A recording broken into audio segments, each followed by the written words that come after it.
Autosomal recessive के case में आपको अभी तक 3 बताया, एक बताया एल्बिनिज्म, फिनाइल कीटोनुरिया और एल्केप्टोनुरिया।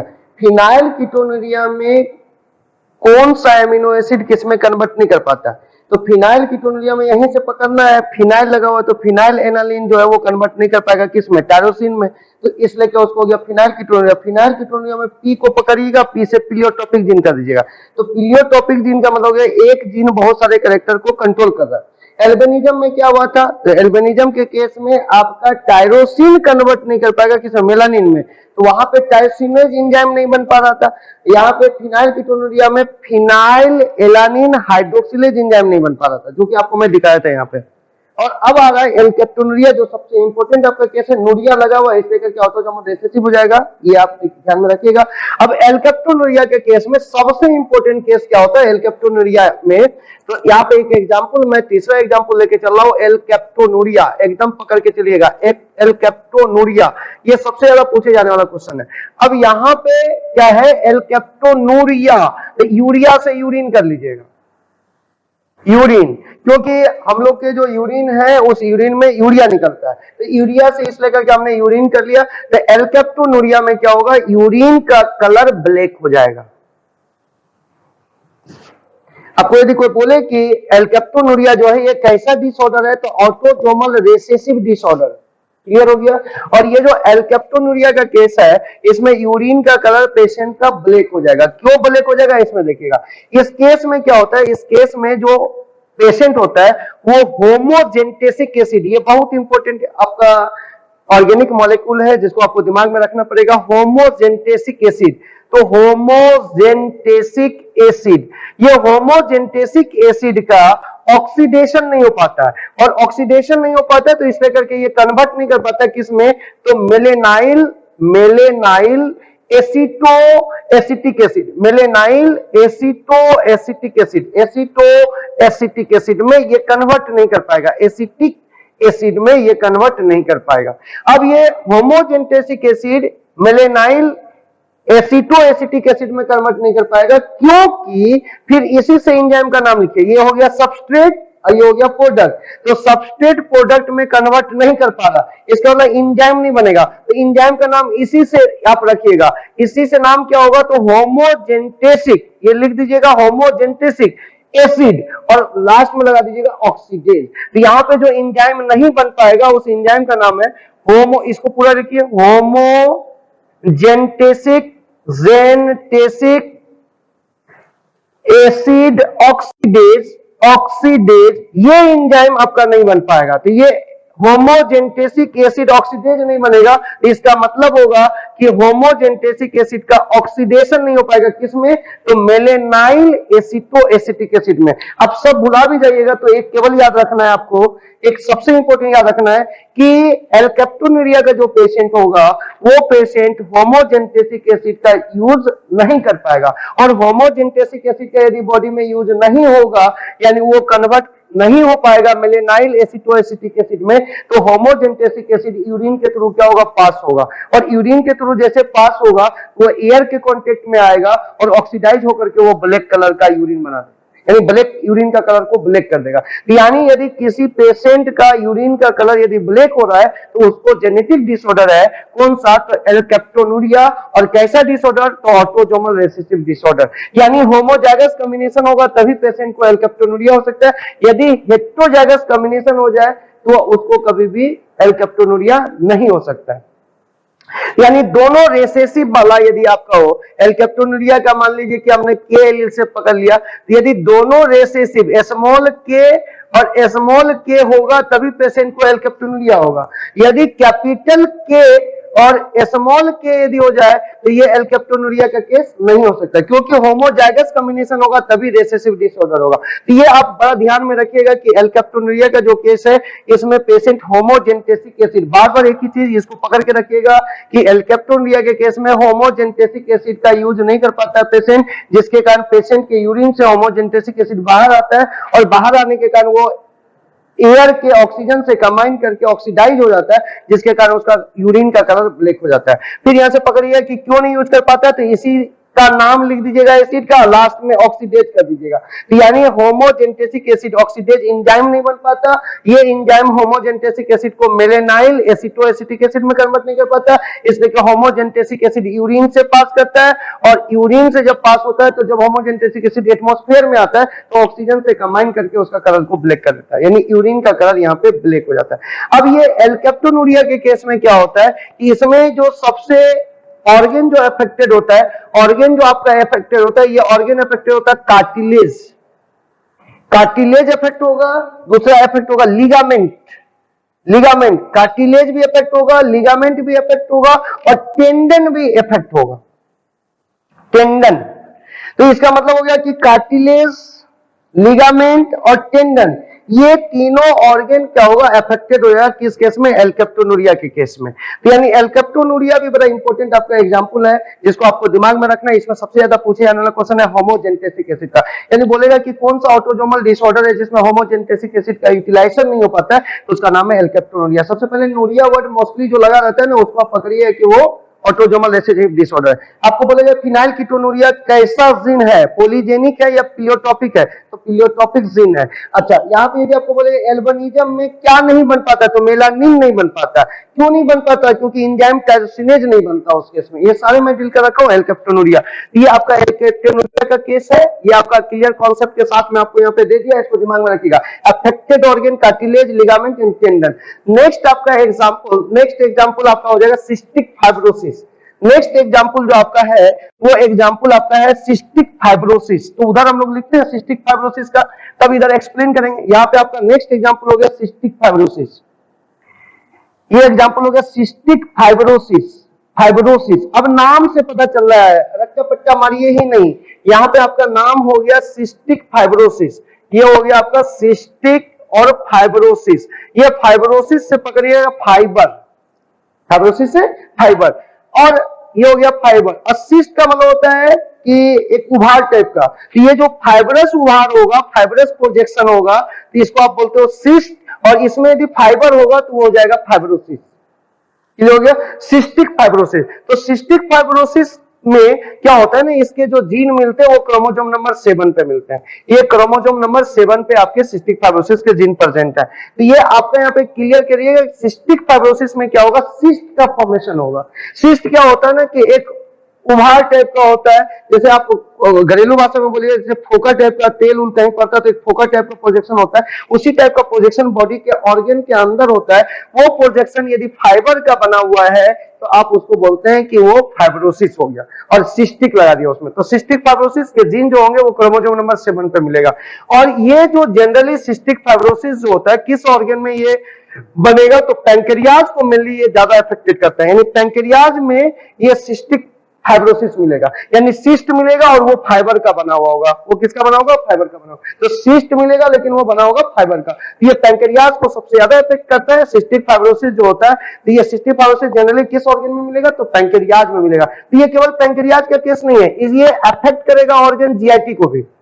जीआईटी में आपको पता रखा हूं कि ये जो जीआईटी होगा, तो ये जीआईटी क्या आपका है, तो गैस्ट्रोइंटेस्टाइनल ट्रैक्ट, ये लंग्स को भी अफेक्ट करता है। और पैंक्रियाज तो मैंने पहले ही बोल दिया पैंक्रियाज को। तो यानी ये जो सिस्टिक फाइब्रोसिस है, ये सिस्ट मिलेगा, फाइबरस सिस्ट, यानी एक गोल ऐसा प्रोजेक्शन होगा उसमें फाइबर होगा, वो फाइबर मिलेगा मेनली पैंक्रियाज के केस में। लेकिन ये अफेक्ट कर सकता है जीआईटी को, गैस्ट्रोइंटेस्टाइनल ट्रैक्ट को, अफेक्ट कर सकता है लंग्स को, और अफेक्ट कर सकता है पैंक्रियाज को। और इसके जो जीन होंगे वो मिलेंगे क्रोमोसोम नंबर 7 के पास में। ये क्लियर हो गया, इसको सिस्टिक फाइब्रोसिस बोलते हैं। तो यहाँ पे अपने सिस्टिक फाइब्रोसिस, और एक सबसे इंपोर्टेंट हमारा सिकल सेल एनीमिया, ये समझना हम लोग को वो बहुत जरूरी है। सिकल सेल एनीमिया, ये जो सिकल सेल एनीमिया ये दिख रहा होगा, उम्मीद करते हैं, ये जो सिकल सेल एनीमिया है ये भी ऑटोसोमल रिसेसिव डिसऑर्डर है। आप ये दोनों साइड के डिसऑर्डर को छोड़ नहीं सकते और उधर से एक्स लिंक्ड रिसेसिव डिसऑर्डर को नहीं छोड़ सकते।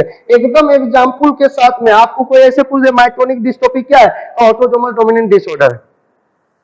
और बोलेगा मायोटोनिक डिस्ट्रोफी में क्या होता है, मायो मतलब क्या होगा, मसल, यानी मसल डैमेज होगा, डिस्ट्रॉय करेगा, तो इसे क्या मायोटोनिक डिस्ट्रोफी बोलते हैं। मॉर्फन सिंड्रोम किसका एग्जांपल है, तो ऑटोसोमल डोमिनेंट का एग्जांपल है। अब भाई हम लोग सिकल सेल एनीमिया जो हमने कल पढ़ रखा है उसी को आगे लेकर के चलते हैं। सिस्टिक फाइब्रोसिस, सिस्टिक फाइब्रोसिस में कौन कौन सा ऑर्गन अफेक्टेड हो सकता है, तो जीआईटी अफेक्टेड होगा, लंग्स अफेक्टेड होगा, पैंक्रियाज अफेक्टेड होगा। इसमें जो सिस्ट मिलेगा ये पैंक्रियाज में या जीआईटी में या लंग्स में, तो ये सिस्ट में क्या मिलेगा, फाइबर, यानी ये फाइबर मिलेगा, इसलिए सिस्टिक फाइब्रोसिस इसका नाम पड़ा है।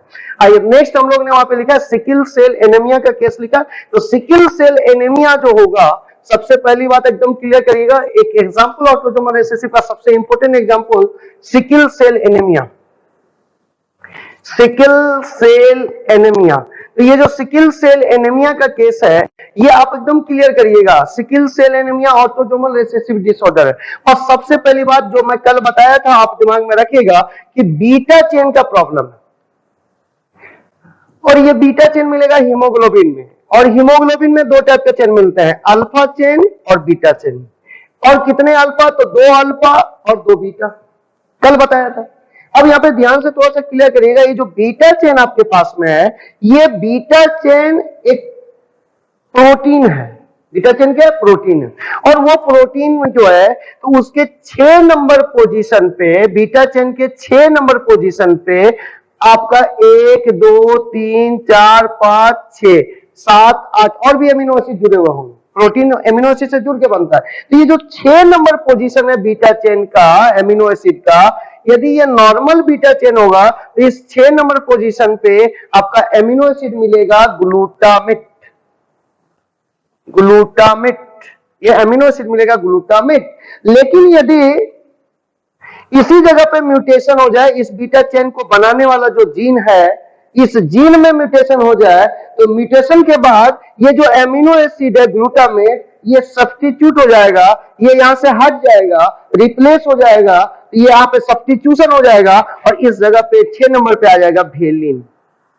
तो यदि किसी बीटा चेन में यदि 6 नंबर पोजीशन पे वेलिन आया तो समझ जाइए ये म्यूटेटेड हीमोग्लोबिन का बीटा चेन, ये म्यूटेटेड है। यदि वेलिन यदि आ रहा है तो म्यूटेटेड आपका बीटा चेन बन रहा है। तो बीटा चेन यदि म्यूटेटेड बन रहा है, और beta chain is the protein, यदि प्रोटीन म्यूटेटेड बन रहा है तो इसका मतलब जीन म्यूटेटेड है। क्योंकि मैं बोला था जैसा जीन वैसा एमआरएनए और जैसा एमआरएनए वैसा प्रोटीन। तो इसका मतलब हो गया कि यदि जीन म्यूटेटेड होगा तो एमआरएनए म्यूटेटेड होगा, एमआरएनए म्यूटेटेड होगा तो प्रोटीन म्यूटेटेड। तो मैं बोला यदि बीटा चेन म्यूटेटेड बन रहा है, यानी उसमें 6 नंबर पे वेलिन आ रहा है, इसका मतलब ये कंफर्म हो गया कि ये आपका म्यूटेटेड प्रोटीन बन रहा है, तो जीन भी म्यूटेटेड होगा, इसलिए कि एमआरएनए म्यूटेटेड बना होगा, इसलिए प्रोटीन म्यूटेटेड बना। अब फिर से कल वाली बात को याद कीजिएगा, मैं बार बार रिपीट कर रहा हूं। बीटा चेन के 6 नंबर पोजीशन पे ये जो वेलिन आया ये किस टाइप के म्यूटेशन से आया था, तो पॉइंट म्यूटेशन, क्योंकि एक ही बेस पेयर में चेंजिंग हो रहा था। तो यानी इसका sickle cell anaemia is the example of the point mutation. अब ध्यान से फिर देखिएगा, तो ये 6 नंबर चेन बीटा चेन, और ये जो बीटा चेन का जो जीन है, बीटा चेन बनाने का, प्रोटीन बनाने का जो जीन है वो क्रोमोसोम नंबर 11 पे प्रेजेंट है।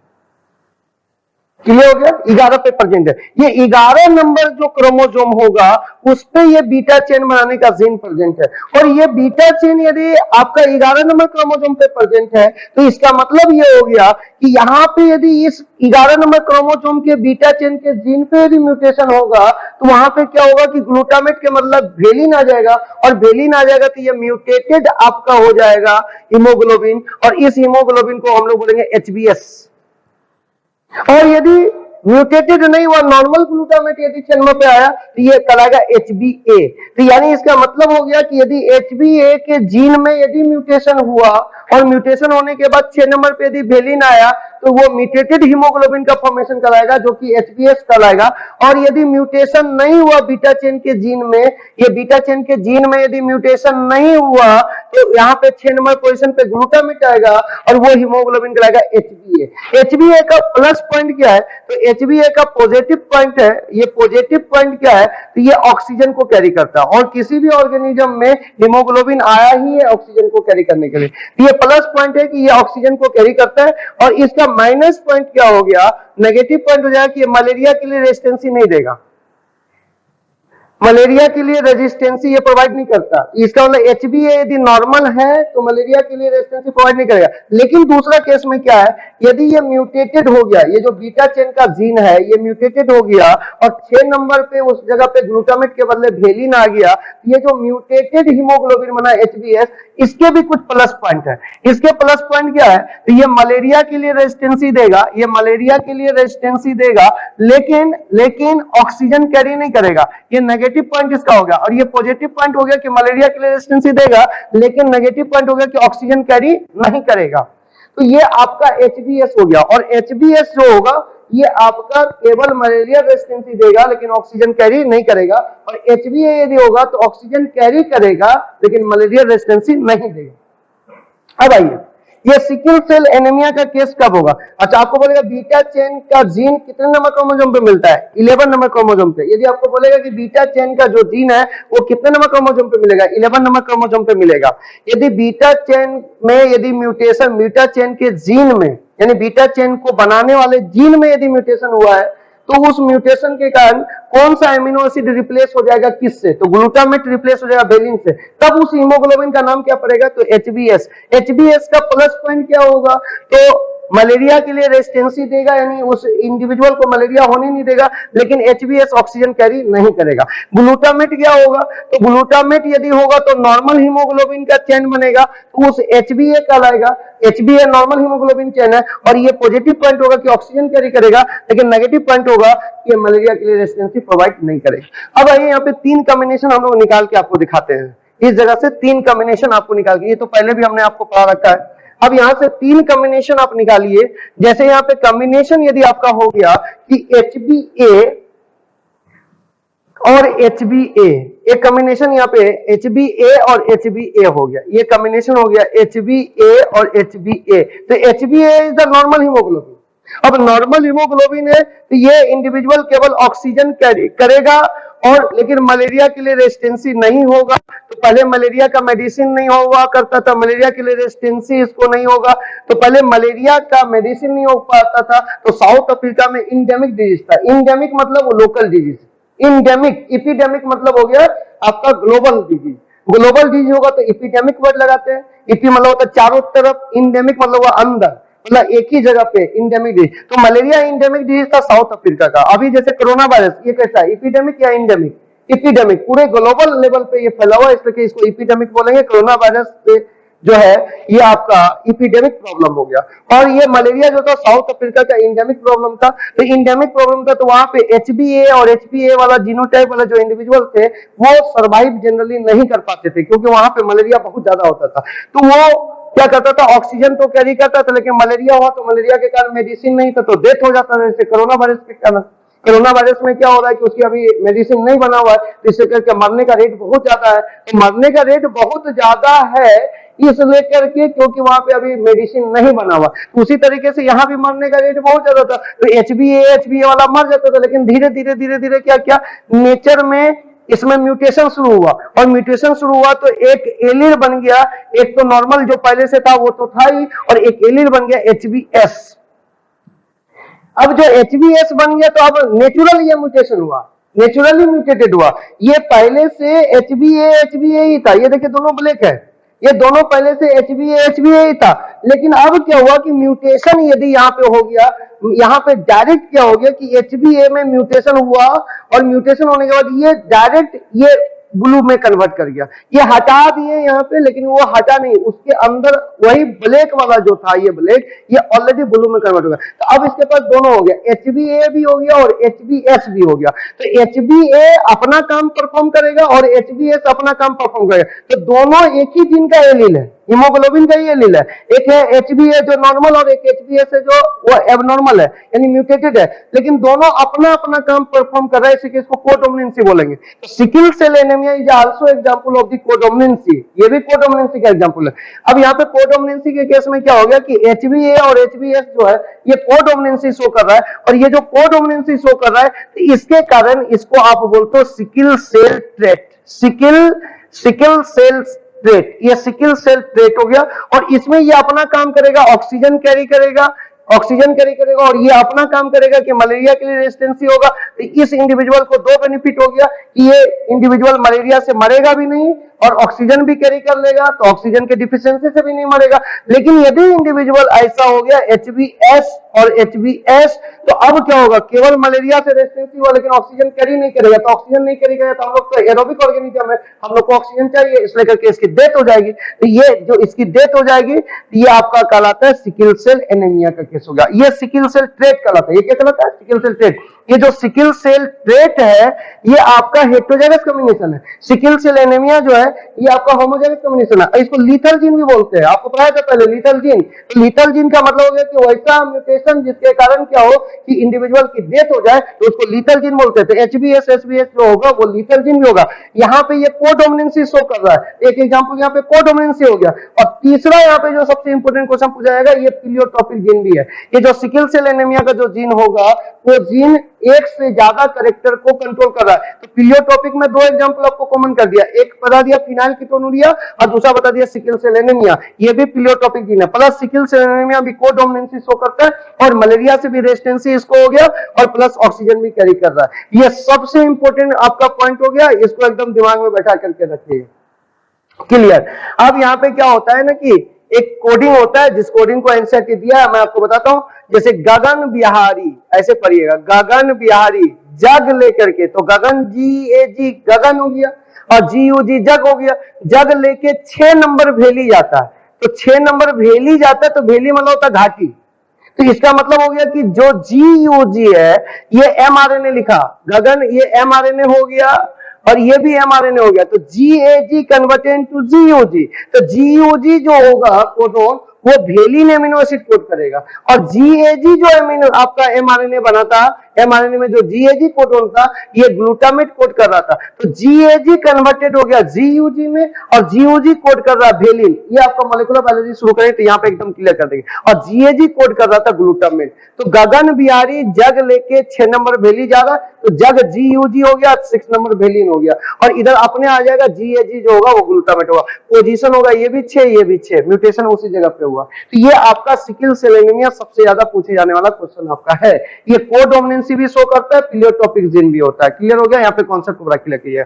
आइए नेक्स्ट हम लोग बात करते हैं जिसमें बच्चे अवन से क्वेश्चन पूछ रहे थे। अब वो समय आ गया जिसको बताया जाएगा थैलेसेमिया। आइए सबसे इंपॉर्टेंट और यहाँ पे आपके क्वेश्चन एनसीईआरटी बेस्ड है। अच्छा, पॉलीजेनिक इनहेरिटेंस का एक कलर बताया, स्किन कलर। स्किन कलर कितने जीन से कंट्रोल हो रहा था? 3 जीन से, A, B और C से। वो पॉलीजेनिक इनहेरिटेंस हो गया। इसमें एक आपका आ गया थैलेसेमिया। थैलेसेमिया। अब दोनों में थोड़ा सा अंतर करते हैं कि सिकल सेल एनीमिया और थैलेसेमिया में क्या अंतर है। अभी जैसे यहाँ पे सिकल, ऐसे दिख रहा हूं, sickle cell anaemia, sickle cell anaemia, sickle cell anaemia, sickle cell anaemia, sickle cell anaemia. अच्छा, इसमें नाम लगा हुआ है सिकल। तो सिकल इसलिए क्योंकि आरबीसी का जो शेप होता है वो कचिए के शेप का हो जाता है, कचिया का शेप का होता है, इसलिए क्या इसका नाम पड़ता है सिकल। तो इसलिए क्या सिकल सेल एनीमिया। और एक ले रहा हूं थैलेसेमिया। दोनों ऑटोसोमल रिसेसिव डिसऑर्डर है। थैलेसेमिया भी जो है वो ऑटोसोमल रिसेसिव डिसऑर्डर है और सिकल सेल एनीमिया भी जो है वो ऑटोसोमल रिसेसिव डिसऑर्डर है। अब आइए थैलेसेमिया के केस में हम लोग जो बात कर रहे हैं, थैलेसेमिया के केस में जो बात कर रहे हैं, तो सिकल सेल एनीमिया में क्या हो गया कि आपका ये सिकल सेल एनीमिया ये भी ब्लड का डिसऑर्डर है, पहली बात है। और ये जो थैलेसेमिया ये भी ब्लड डिसऑर्डर है, दोनों ब्लड का डिसऑर्डर है। अब सिकल सेल एनीमिया क्या है? ये क्वांटिटेटिव इनहेरिटेंस है, क्वांटिटेटिव।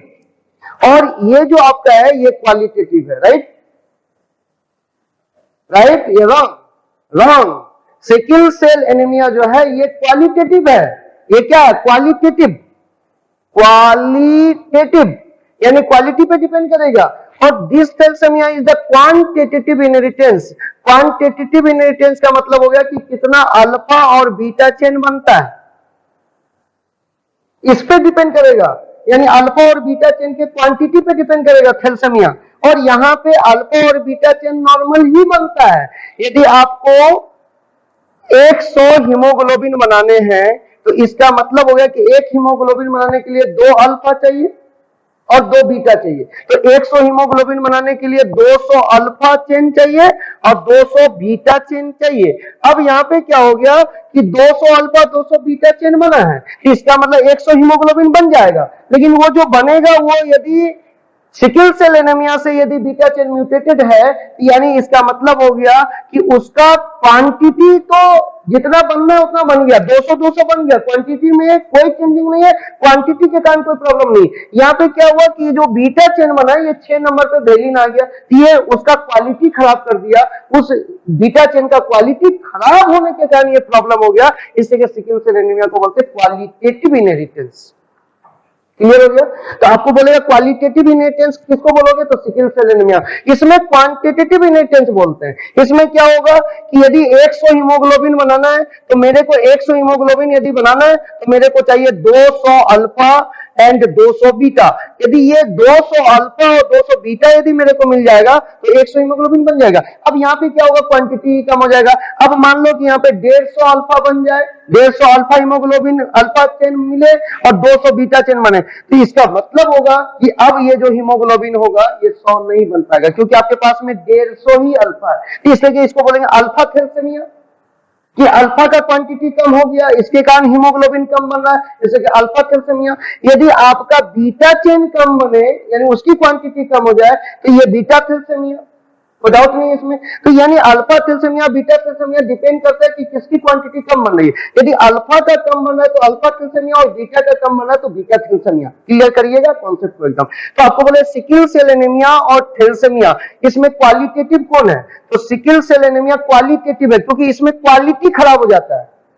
क्वांटिटी तो जितना चाहिए उतना बनता है। हीमोग्लोबिन बनाने के लिए यदि 100 हीमोग्लोबिन बनाना है तो 200 अल्फा 200 बीटा उसके बॉडी में बनेगा। लेकिन जो बीटा चेन का क्वालिटी होगा, जो कि 6 नंबर पोजीशन पे ग्लूटामेट चाहिए, उस जगह पे वेलिन आ जाएगा, इसके कारण हीमोग्लोबिन बन रहा है, लेकिन वो प्रॉब्लमेटिक हीमोग्लोबिन है, एचबीएस वाला हीमोग्लोबिन है, इसलिए करके इसको बोलते हैं क्वालिटेटिव इनहेरिटेंस। इसमें क्वांटिटी में कोई फर्क नहीं पड़ता है, क्वांटिटी तो 200 बन ही रहा है। लेकिन यहाँ पे क्या होगा, यहाँ पे क्वांटिटी ही कम हो जाएगा। हमको 200 अल्फा चाहिए, हमको 100 अल्फा बन रहा है, तो 100 अल्फा बन रहा है, तो इसलिए करके हमारा 100 हीमोग्लोबिन बन नहीं पाएगा।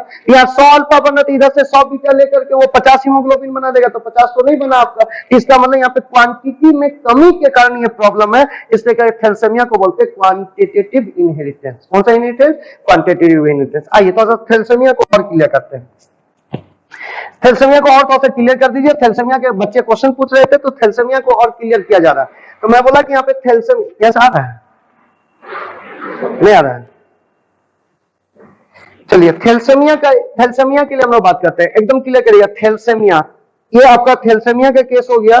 थैलेसीमिया में आप, थैलेसीमिया के केस में यदि आप बात करते हो तो ध्यान से यहाँ पे रखिएगा।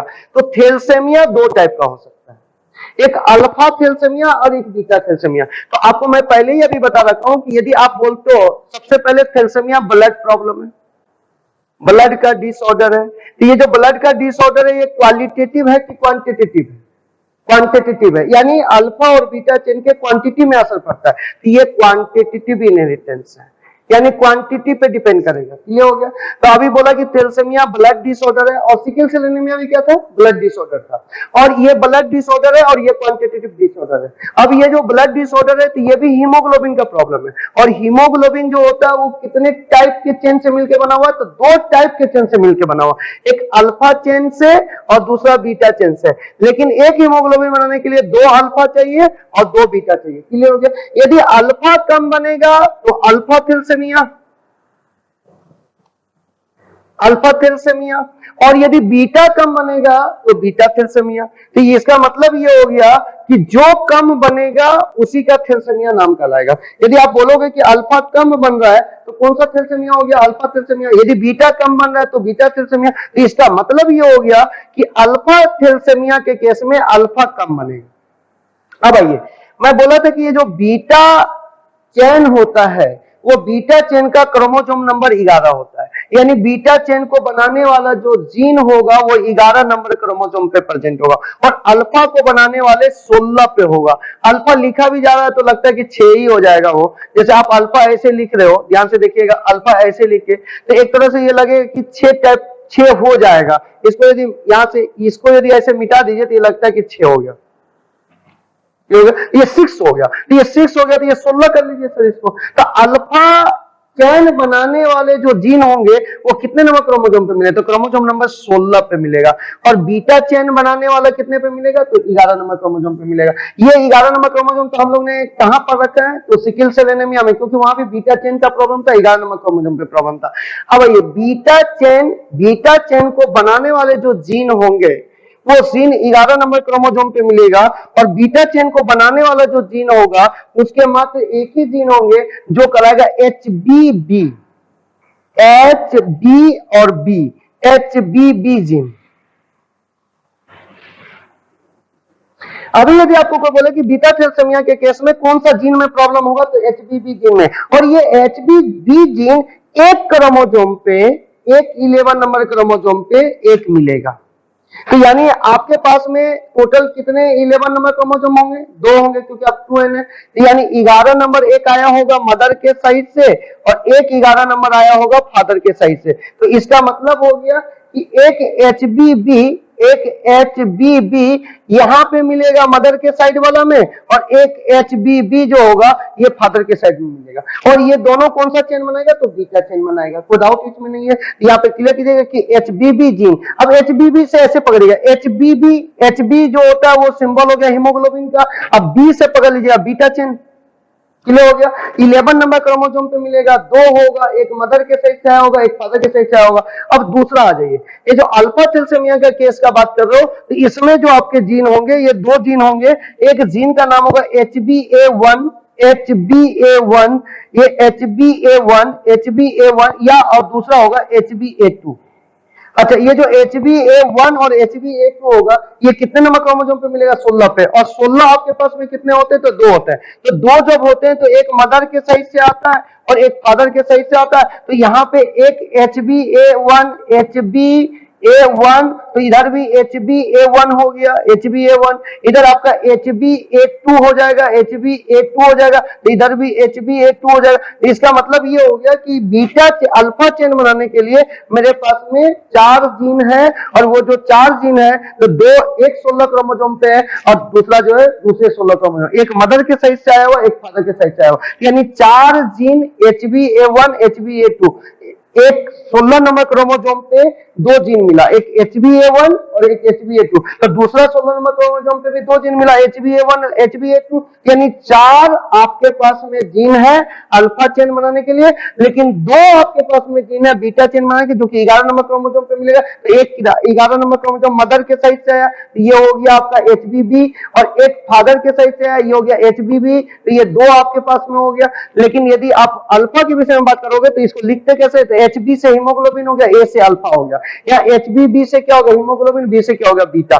This one is the quantitative problem. ये क्वांटिटेटिव प्रॉब्लम में क्या होगा, यदि मान लो कि म्यूटेशन HBA1 जीन में हो गया, तो HBA1 जीन में हो गया तो अल्फा चेन कम बनेगा, इसके कारण हीमोग्लोबिन कम बनेगा, इसलिए इसको अल्फा थैलेसीमिया बोल गया। यदि बीटा चेन कम बनेगा, इसको HBB जीन में म्यूटेशन हो गया, 11 नंबर क्रोमोसोम पे म्यूटेशन हो गया, तो अब बीटा चेन कम बन रहा, तो बीटा चेन कम बना, इसके कारण हीमोग्लोबिन कम बनेगा, इसलिए करके इसको बोलेंगे बीटा थैलेसीमिया। तो थैलेसीमिया के 2 टाइप हो गया, अल्फा थैलेसीमिया और बीटा थैलेसीमिया। अल्फा थैलेसीमिया यदि होगा तो 16 नंबर क्रोमोसोम पे म्यूटेशन होगा, और वो जीन होगा HBA1 पे म्यूटेशन हो या HBA2 पे या दोनों पे।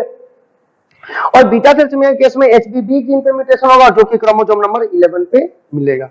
ये क्लियर हो गया, यहां तक आपका फिनिश हो गया। जेनेटिक मैप का बात करेंगे हम लोग, जेनेटिक मैप या जीन मैपिंग भी बोलते हैं आप उसको, जेनेटिक मैप या इसी को आप जीन मैपिंग भी बोलते हैं, जीन मैपिंग, इसके लिए हम लोग बात करेंगे। क्लियर हो गया। तो पहला हो गया आपका जेनेटिक मैप या आप उसको बोलते हैं जीन मैपिंग। यहाँ पे कॉन्सेप्ट को थोड़ा सा क्लियर करिएगा, जेनेटिक मैप और जीन मैपिंग क्या है।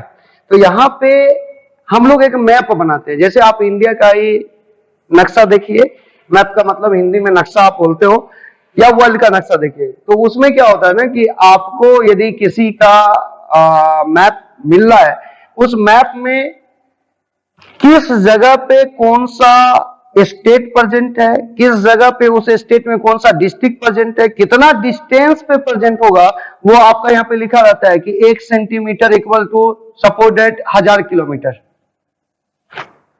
तो आपको यदि मैप देखने आएगा तो आपको ये पता चल जाएगा कि कौन कौन सा स्टेट कहां कहां सिचुएटेड है, उस स्टेट में कितने डिस्ट्रिक्ट हैं और उस डिस्ट्रिक्ट का आपस में डिस्टेंस कितना है, या एक स्टेट दूसरे स्टेट से कितने दूरी पे है, तो इस लेकर के मैप कहलाता है। मैप से आपको इंफॉर्मेशन मिल जाता है कि उस मैप में कौन कौन सा स्टेट है, एक स्टेट दूसरे स्टेट से कितने डिस्टेंस पे है, ये इंफॉर्मेशन आपको पता चल जाता है। अब इंडिया का मैप आप कहीं से भी ले लीजिए, बिहार से ले लीजिए या आप यूपी से ले लीजिए या एमपी से ले लीजिए या बंगाल से ले लीजिए, आपको ये डैम श्योर हो जाएगा कि जहां पे इंडिया के मैप में बिहार का लोकेशन जिस जगह पे होगा, तो वो यदि बिहार से भी मैप खरीदा गया होगा इंडिया का, तो वहीं बिहार का लोकेशन होगा।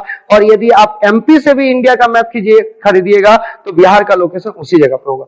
सपोज यदि इंडिया के मैप में सेंट्रल पोजीशन पे एमपी है, तो बिहार से भी यदि इंडिया का मैप लीजिएगा तो एमपी यही होगा, दिल्ली से भी इंडिया का मैप लीजिएगा तो एमपी यहीं पे होगा, लोकेशन कभी चेंज नहीं होगा। तो उसी तरीके से हम लोग जीन मैपिंग जब करते हैं तो यही इंफॉर्मेशन मेरे पास आता है। जो आप स्टेट बोल रहे हो उसको आप जीन बोल दीजिए, क्लियर हो गया। जिसको आप स्टेट बोले उसको आप जीन बोल दिए, तो आपको तो ये पता चल जाएगा कि यदि किसी क्रोमोसोम का मैपिंग कर रहे हैं तो उसमें कौन कौन सा जीन आपका प्रेजेंट है, क्लियर हो गया।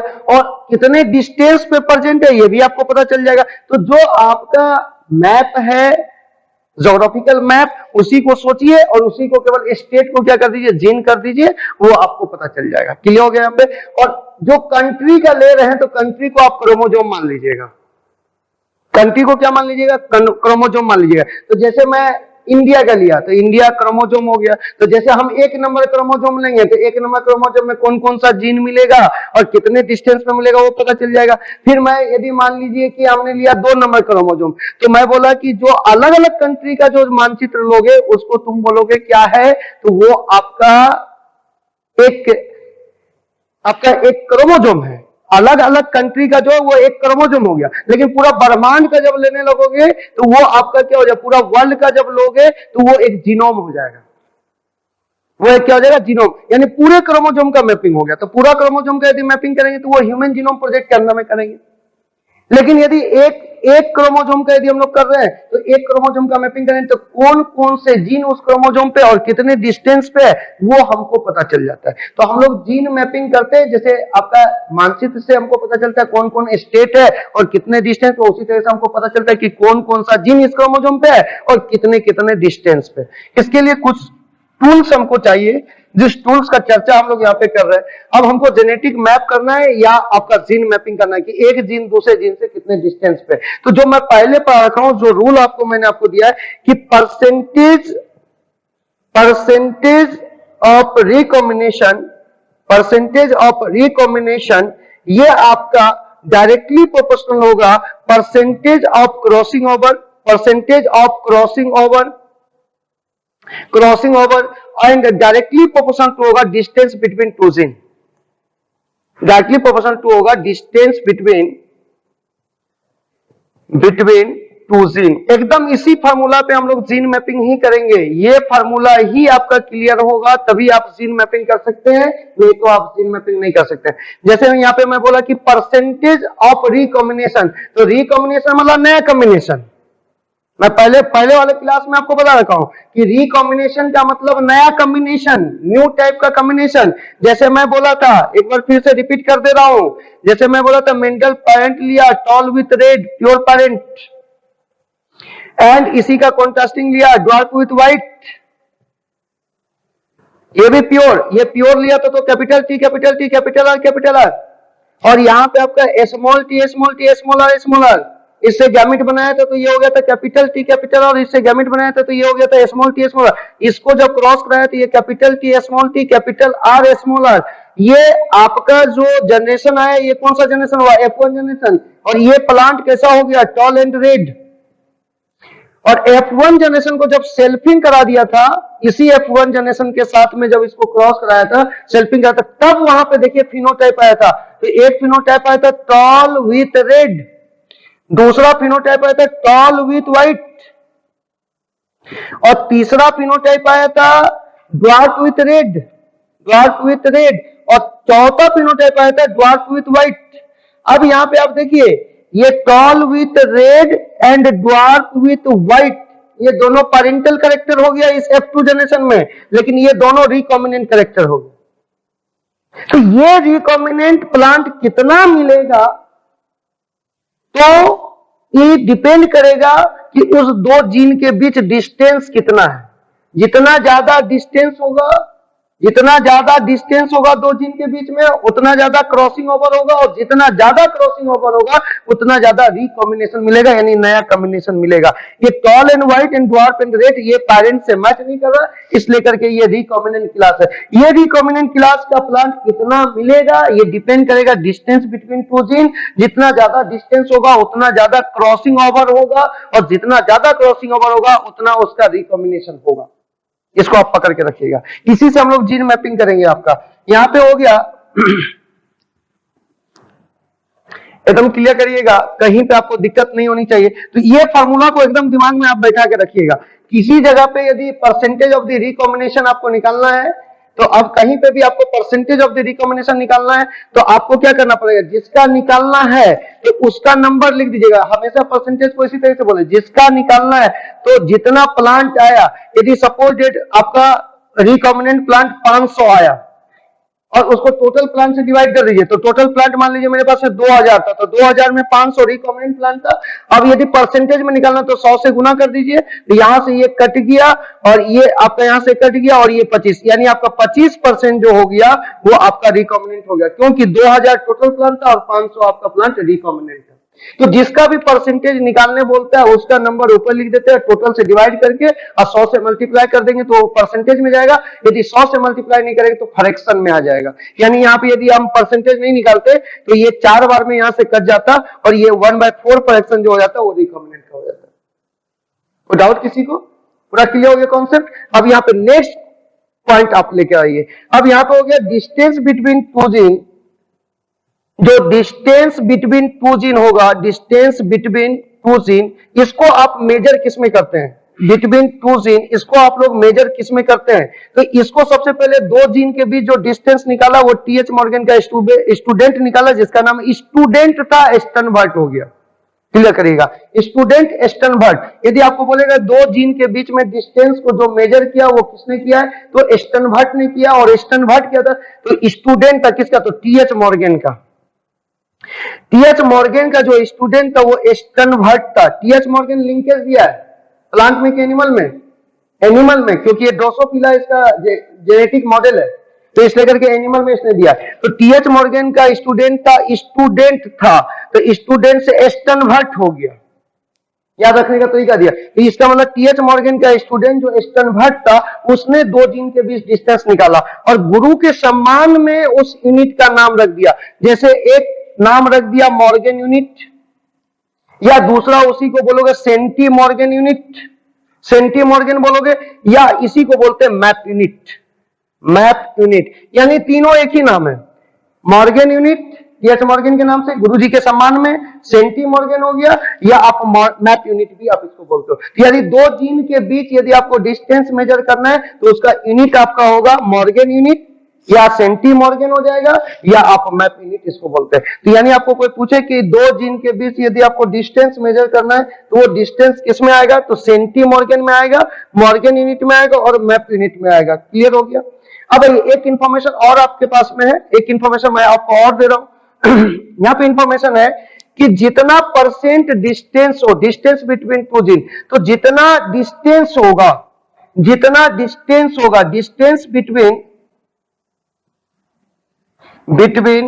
टू जीन, दो जीन के बीच जितना डिस्टेंस होगा उतना ही क्रॉसिंग ओवर होगा। जितना डिस्टेंस होगा उतना ही क्रॉसिंग ओवर होगा। तो इसका मतलब distance between two gene directly proportional to percentage crossing over, या आप बोल सकते हो कि परसेंटेज रिकॉम्बिनेशन। यानी आपका जितना डिस्टेंस होगा दो जीन के बीच में उतना ही परसेंट क्रॉसिंग ओवर होगा और उतना ही परसेंट रिकॉम्बिनेशन होगा। यदि 1 सेंटी मॉर्गन का डिस्टेंस मेरे पास में है, दो जीन के बीच में 1 सेंटी मॉर्गन का डिस्टेंस है, तो इसका मतलब क्रॉसिंग ओवर 1% होगा और रिकॉम्बिनेशन भी कितना होगा, 1% होगा। कोई दिक्कत इसमें? यदि आपका डिस्टेंस 50 सेंटीमॉर्गन हो जाए, यदि आपका डिस्टेंस हो जाएगा ये 50 सेंटीमॉर्गन का हो जाए, तो आपका क्रॉसिंग ओवर कितना होगा? 50% होगा, और रिकॉम्बिनेशन कितना मिलेगा? तो 50%। तो यानी आपका क्रॉसिंग ओवर जो होगा वो 50% होगा, और रिकॉम्बिनेंट भी जो मिलेगा वो 50% मिलेगा। तो रिकॉम्बिनेंट जब भी मिलेगा तो क्रॉसिंग ओवर से ही मिलेगा, रिकॉम्बिनेंट जब भी मिलेगा तो क्रॉसिंग ओवर से ही मिलेगा। तो इसका मतलब डिस्टेंस का डायरेक्ट लेना देना क्रॉसिंग ओवर से, और क्रॉसिंग ओवर का डायरेक्ट लेना देना रिकॉम्बिनेशन से। कोई दिक्कत नहीं है, इसको क्लियर कर लीजिए। एक फॉर्मूला आपको निकालने का हम लोग देते हैं, ये क्लियर कर लीजिएगा। एक फॉर्मूला आपके पास में है, एक फॉर्मूला आपको मैं दे रहा हूं यहां पे। आपको यदि कभी निकालना पड़े percentage of recombination, percentage of recombination, recombination, या आपको निकालना पड़े परसेंटेज ऑफ रिकॉम्बिनेशन या percentage of crossing over, percentage of crossing over, crossing over, या आपको निकालना पड़े distance between two gene, distance between two gene, तो आप क्या निकालोगे? जैसे मैं अभी अभी आपको बोला था कि परसेंटेज रिकॉम्बिनेशन निकालना है, तो जिसका निकालना है उसका नंबर ऊपर में लिख देना है। तो ऊपर में आप लिखोगे क्या? तो total number of recombinant class, total number of recombinant class. अब बाय क्या लिखोगे? टोटल पॉपुलेशन, मतलब वहां पे आपको कितना इंडिविजुअल मिला, टोटल पॉपुलेशन। बाय लिखोगे total population, total population, total population, और मल्टीप्लाई कर दोगे उसको 100 से। मैं एक सिंपल एग्जांपल लेके आपको समझा दूंगा। या तो आपको परसेंटेज रिकॉम्बिनेशन निकालने बोले, या परसेंटेज क्रॉसिंग ओवर निकालने बोले, या डिस्टेंस बिटवीन टू जीन निकालने बोले, उसका तरीका यही है, total number of recombinant class लिख दीजिए, बाय टोटल पॉपुलेशन लिख दीजिए, और मल्टीप्लाई कर दीजिए 100 से। अब हम आपको निकाल के दिखाते हैं।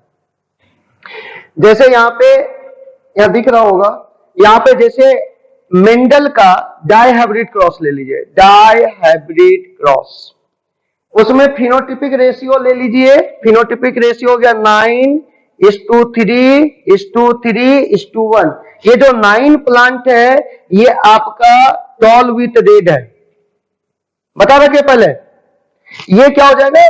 Toll with white. एक को डोमिनेंट रहने दिया, दूसरे को रेसेसिव कर दिया, ये हो गया टॉल विथ व्हाइट। अच्छा, फिर इसको जैसा था तो वैसा छोड़ ही दिया था, तो अब इसको चेंज कर देंगे और इसको क्या करेंगे? सेम रन देंगे, तो दूसरा तीसरा हो जाएगा ड्वार्फ विथ रेड। और अब दोनों को क्या करेंगे? ये रेसेसिव कर देंगे, तो दोनों को रेसेसिव करेंगे तो ये हो जाएगा ड्वार्फ एंड व्हाइट। अब मेरे को बोलिए, ये जो टॉल एंड रेड है ये पैरेंटल क्लास था, क्योंकि मेंडल प्योर पैरेंट लेता था, तो वो लेता था टॉल विथ रेड ले लिया, ये पैरेंटल क्लास P1, और ये भी parental class dwarf with white, ये भी आपका पैरेंटल क्लास P2। क्लियर हो गया? अब यहाँ पे ये 9 प्लांट जो है ये पैरेंटल क्लास का है, और ये जो 1 प्लांट है ये पैरेंटल क्लास का है। क्लियर हो गया? एक डोमिनेंट पैरेंट हुआ, एक रेसेसिव पैरेंट हुआ, तो ये दोनों कैसा हो गया? तो ये रिकॉम्बिनेंट क्लास हो गया। तो ये दोनों आपका जो आ रहा है फिनोटाइप, ये रिकॉम्बिनेंट क्लास का आ रहा है, रिकॉम्बिनेंट क्लास वाई।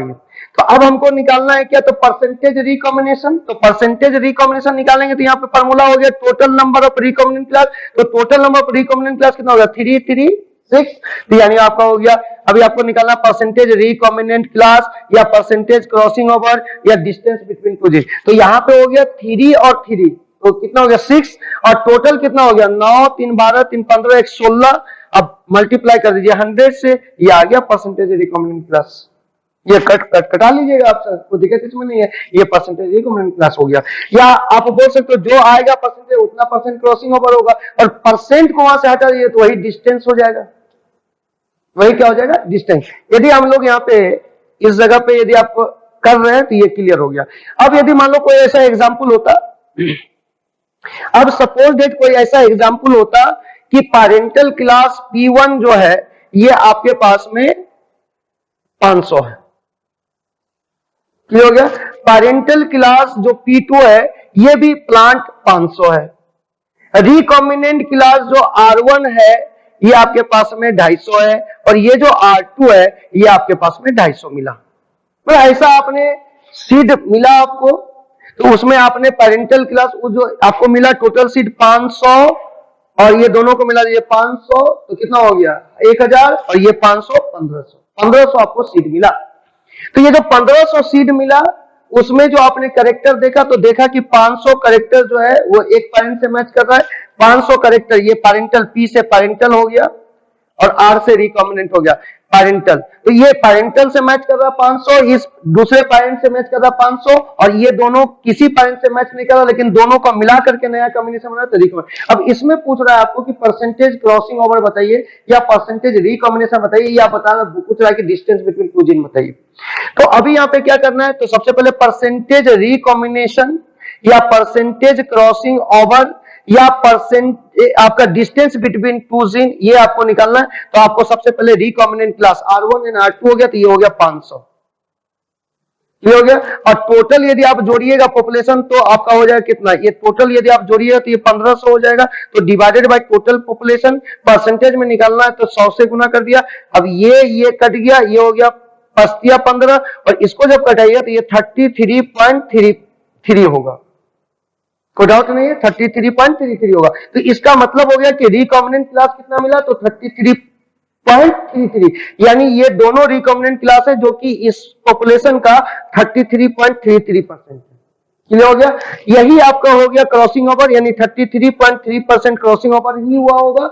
और इसी में परसेंटेज हटा दोगे तो डिस्टेंस हो जाएगा और यहां पे लिख दोगे परसेंटेज हटा करके सेंटीमॉर्गन या मैपिनिक। कोई डाउट है, नहीं है डाउट। अब एक और कॉन्सेप्ट और क्लियर करिए तो ऐसा, यदि मान लीजिए कि सपोज दैट ये भी 500 होता, ये भी रिकॉम्बिनेंट क्लास भी 500 आ रहा है और ये भी 500 आ रहा है, क्लियर हो गया। तो अब आपको पूछेगा कि यहाँ पे कितना परसेंट क्रॉसिंग ओवर हो रहा है।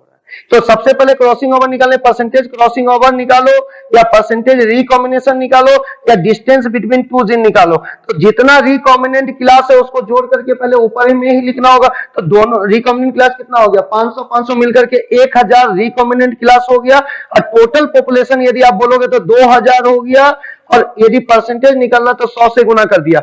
ये कट गया और ये कट गया, यानी आपका हो गया 50% रिकॉम्बिनेशन क्रॉसिंग ओवर हो गया, 50% रिकॉम्बिनेशन हो गया और परसेंटेज हटा करके सेंटीमीटर लिख दीजिए तो डिस्टेंस बिटवीन टू जीन हुआ, यानी 50% आपका क्रॉसिंग ओवर का केस हुआ। क्लियर हो गया। तो इस तरीके से आप डिस्टेंस भी निकाल सकते हो। यदि आपको दिया हुआ है कि रिकॉम्बिनेंट क्लास, जैसे सपोज दैट आपको रिकॉम्बिनेंट क्लास यदि दे दिया है कि इतना इतना है और टोटल पॉपुलेशन दिया हुआ है, तो आपसे पूछे कि उस दोनों के बीच में डिस्टेंस कितना होगा, तो वो डिस्टेंस आपका इजी वे में मेजर हो जाएगा। आइए कुछ क्वेश्चन अब हम लोग यहाँ पे बनाते हैं। तो ये आपका क्वेश्चन यहाँ से हम लोग आप शुरू करते हैं। जीन मैपिंग का क्वेश्चन आपसे बनेगा, ध्यान से देखिएगा। इसको आप मिटा रहे हैं, यहाँ पे आपका क्लियर है, इसको मिटा करके हम लोग यहाँ पे जीन मैपिंग का क्वेश्चन आपको देते हैं।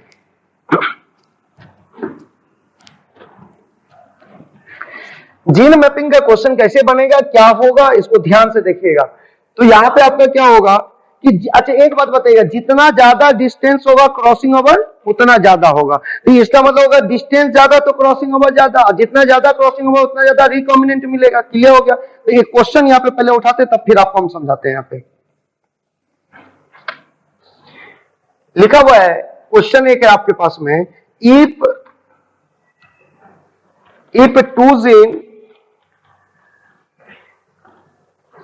two gene present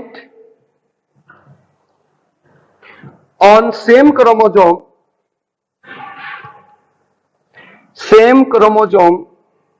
shows 20% recombination.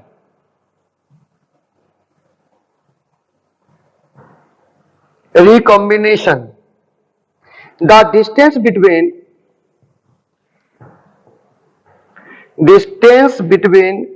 two gene, between both gene is, ये तो डायरेक्ट बन जाएगा। क्या होगा, कितना होगा 20 हो जाएगा। कैसे, तो दो जीन के बीच में बोल रहा है कि दो जीन जो है वो सेम क्रोमोसोम पे प्रेजेंट है, सेम क्रोमोसोम पे दो जीन प्रेजेंट है। अब यहाँ पे बोल रहा है कि ये 20% रिकॉम्बिनेशन शो कर रहा है। तो आपके पास में फार्मूला मैंने अभी आपको लिख के दिया था कि percentage recombination directly proportional to percentage crossing over और directly proportional to distance between two gene, distance between two gene. Any doubts? तो मैं यहाँ पे आपको क्लियर किया था। तो जब यहाँ पे आप बोल रहे हो कि दो जीन के बीच जो रिकॉम्बिनेशन हो रहा है वो 20% रिकॉम्बिनेशन है, तो इसका मतलब हो गया कि दोनों के बीच में डिस्टेंस कितना होगा, 20 सेंटीमॉर्गन का डिस्टेंस होगा। तो आपके चॉइस में, एक नंबर चॉइस में दिया होता है 20 morgan unit, B number choice में आपका दिया होता है 10 मॉर्गन यूनिट, और सी नंबर चॉइस में दिया होता है 30 मॉर्गन यूनिट, और डी नंबर चॉइस में आपका लिखा हुआ था 15 मॉर्गन यूनिट। तो आपका जो आंसर हो जाएगा ये हो जाएगा 20 मॉर्गन। Any doubts? ये क्लियर कीजिएगा। नेक्स्ट में आप आ जाइए। नेक्स्ट क्वेश्चन अभी थोड़ा छोटा से शुरू किया, थोड़ा छोटे क्वेश्चन से एप्लीकेशन कर रहा हूं। फिर आइए नेक्स्ट में आइएगा। फॉर्मूला यही हमेशा लगता रहेगा, जो फॉर्मूला आपको दिया उसी को आप अप्लाई कीजिएगा।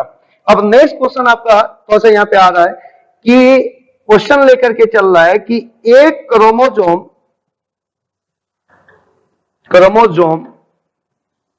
हैज, एक ही क्रोमोजोम पे has A, B and C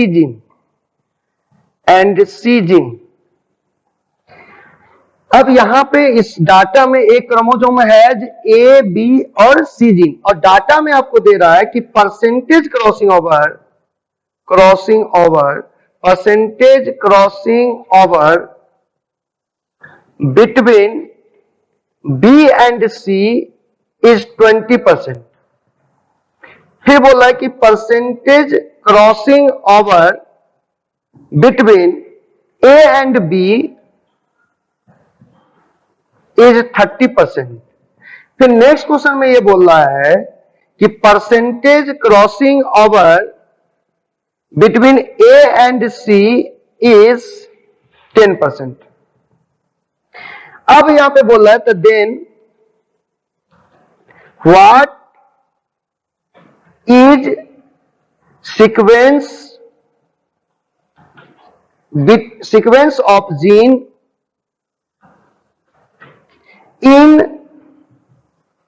a chromosome। अब बता रहा है कि ये पूछ रहा है कि इस क्रोमोजोम का, एक क्रोमोजोम पे इस तीनों जीन का सीक्वेंस क्या होगा, चॉइस में आपको दे रहा है। यहाँ पे चॉइस हम आपको लिख के दे रहे हैं कि यहाँ पे चॉइस में आपको ये दे रहा है, एक नंबर चॉइस पे आपको दे रहा है A C B, दूसरा चॉइस दे रहा है B C A, और तीसरा चॉइस दे रहा है बोथ, और चौथा चॉइस दे रहा है नन। ये हो गया। इसी में दूसरा ऑप्शन में दे रहा है A C B, दूसरा में दे रहा है आपका C A B, तीसरा में दे रहा है MTO का मतलब मोर देन वन, मतलब एक से ज्यादा चॉइस आपका सही है, और चौथा दे रहा है नन मतलब कोई नहीं सही है। आइए अब हम लोग यहाँ पे बात करते हैं। ये नन दे रहा है, क्लियर हो गया। अब यहाँ पे हम लोग इस टाइप के क्वेश्चन को जब हम लोग को देगा तो ये क्वेश्चन बहुत आसान है, और बनेगा कैसे इसको थोड़ा सा दिमाग में रखते हैं। सबसे पहला काम करिएगा कि जिसमें जितना बड़ा परसेंटेज है उसको सबसे पहले लिख दिए ज्यादा डिस्टेंस पे, क्योंकि जितना ज्यादा क्रॉसिंग ओवर होगा उसके बीच उतना ज्यादा डिस्टेंस होगा। जैसे सपोर्टेड यहाँ पे percentage crossing over between B and C बोला 20% है, तो 20 सेंटीमॉर्गन का डिस्टेंस होगा, 20 सेंटीमीटर। और ए और बी के बीच में जो आपका क्रॉसिंग ओवर बता रहा है 30%, तो 30 सेंटीमीटर का डिस्टेंस होगा।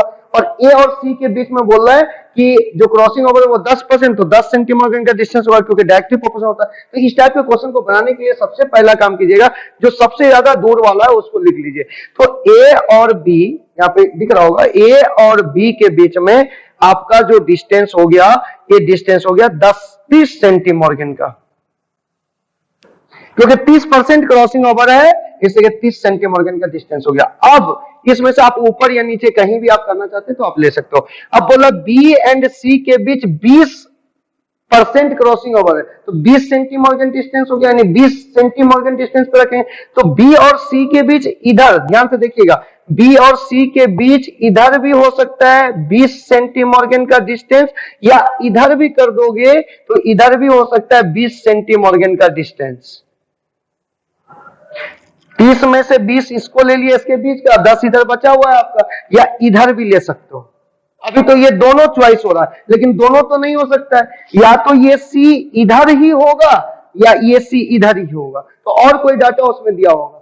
अब आइए, ये वाला बी एंड सी का हम लोग क्लियर कर लिया, ये पहले ही क्लियर किया था, ज्यादा डिस्टेंस पे है। और अब ए और सी के बीच 10 सेंटीमॉर्गन का डिस्टेंस होना चाहिए, ए और सी के बीच में, ए और सी के बीच 10। तो यदि हमने यहां पे सी यदि रख दिया है, तो ए और सी का यदि आप डिस्टेंस जोड़ोगे तो 30 और 20 50 सेंटीमॉर्गन हो जाएगा। लेकिन यहाँ क्वेश्चन में क्या बोल रहा है कि ए और सी के बीच 10% क्रॉसिंग ओवर या 10% रिकॉम्बिनेशन है, तो 10 सेंटीमॉर्गन डिस्टेंस, तो ये वाला तो पोजीशन इसका गलत हो गया, ये तो हो ही नहीं सकता है।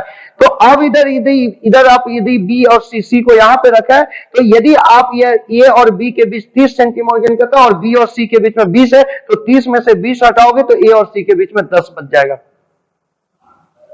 तो इसका मतलब सी का पोजीशन ए और बी के बीच में होगा, सी का पोजीशन कभी भी बी के इधर नहीं होगा, यानी ए और बी के बीच में सी का पोजीशन होगा, तभी ए और सी के बीच 10 सेंटीमॉर्गन डिस्टेंस होगा, बी और सी के बीच में 20 सेंटीमॉर्गन का डिस्टेंस होगा, और ए और बी के बीच में 30 सेंटीमॉर्गन का डिस्टेंस होगा, और ये तीनों डाटा यहां से फुलफिल हो जा रहा है। यदि आप इधर रख देते सी को, यदि आप इधर रख देते कितने पे, तो 20 सेंटीमॉर्गन पे, तो कोई डाटा आपका फुलफिल नहीं होता, केवल एक ही डाटा फुलफिल, दो डाटा फुलफिल होता है, एक ए और बी का 30 सेंटीमॉर्गन और बी और सी का 20 सेंटीमॉर्गन। लेकिन ये डाटा फुल नहीं होता ए और सी का 10 सेंटीमॉर्गन, क्योंकि ए और सी यहाँ पे है, तो 30 20 50 हो जाता है, इसलिए सी ऑलवेज बीच में प्लेस्ड होगा इस क्वेश्चन के लिए। तो इसको यहां से मिटा दिया।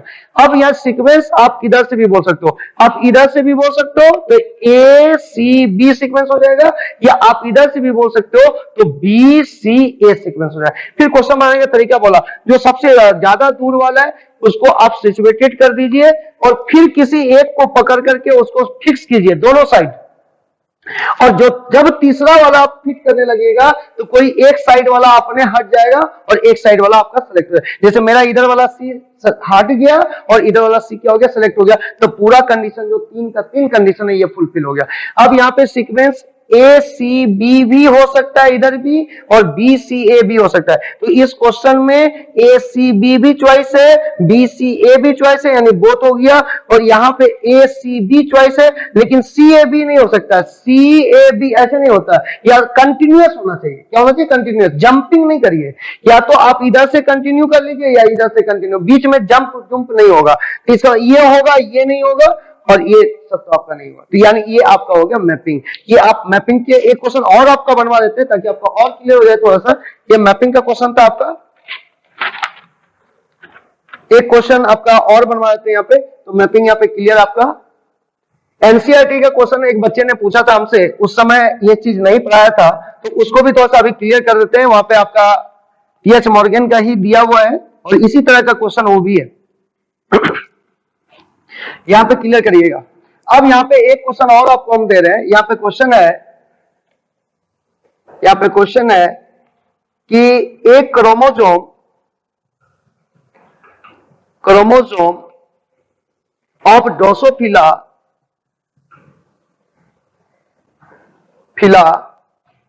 Has gene for black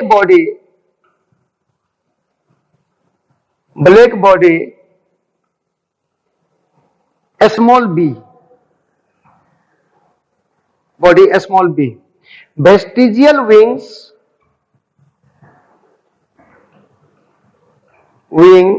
VG, and cinebar eye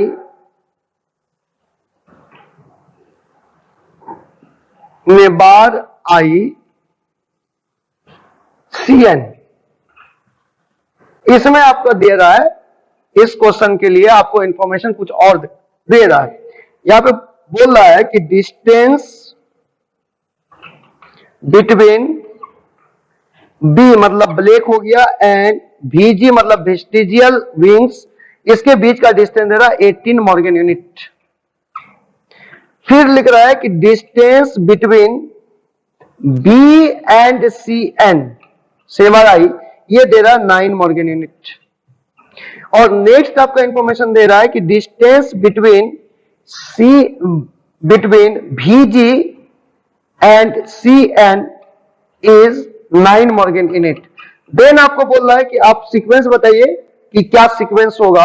choice आपका दे रहा है यहां पे BCN VG। B number choice दे रहा है आपके पास में कि VG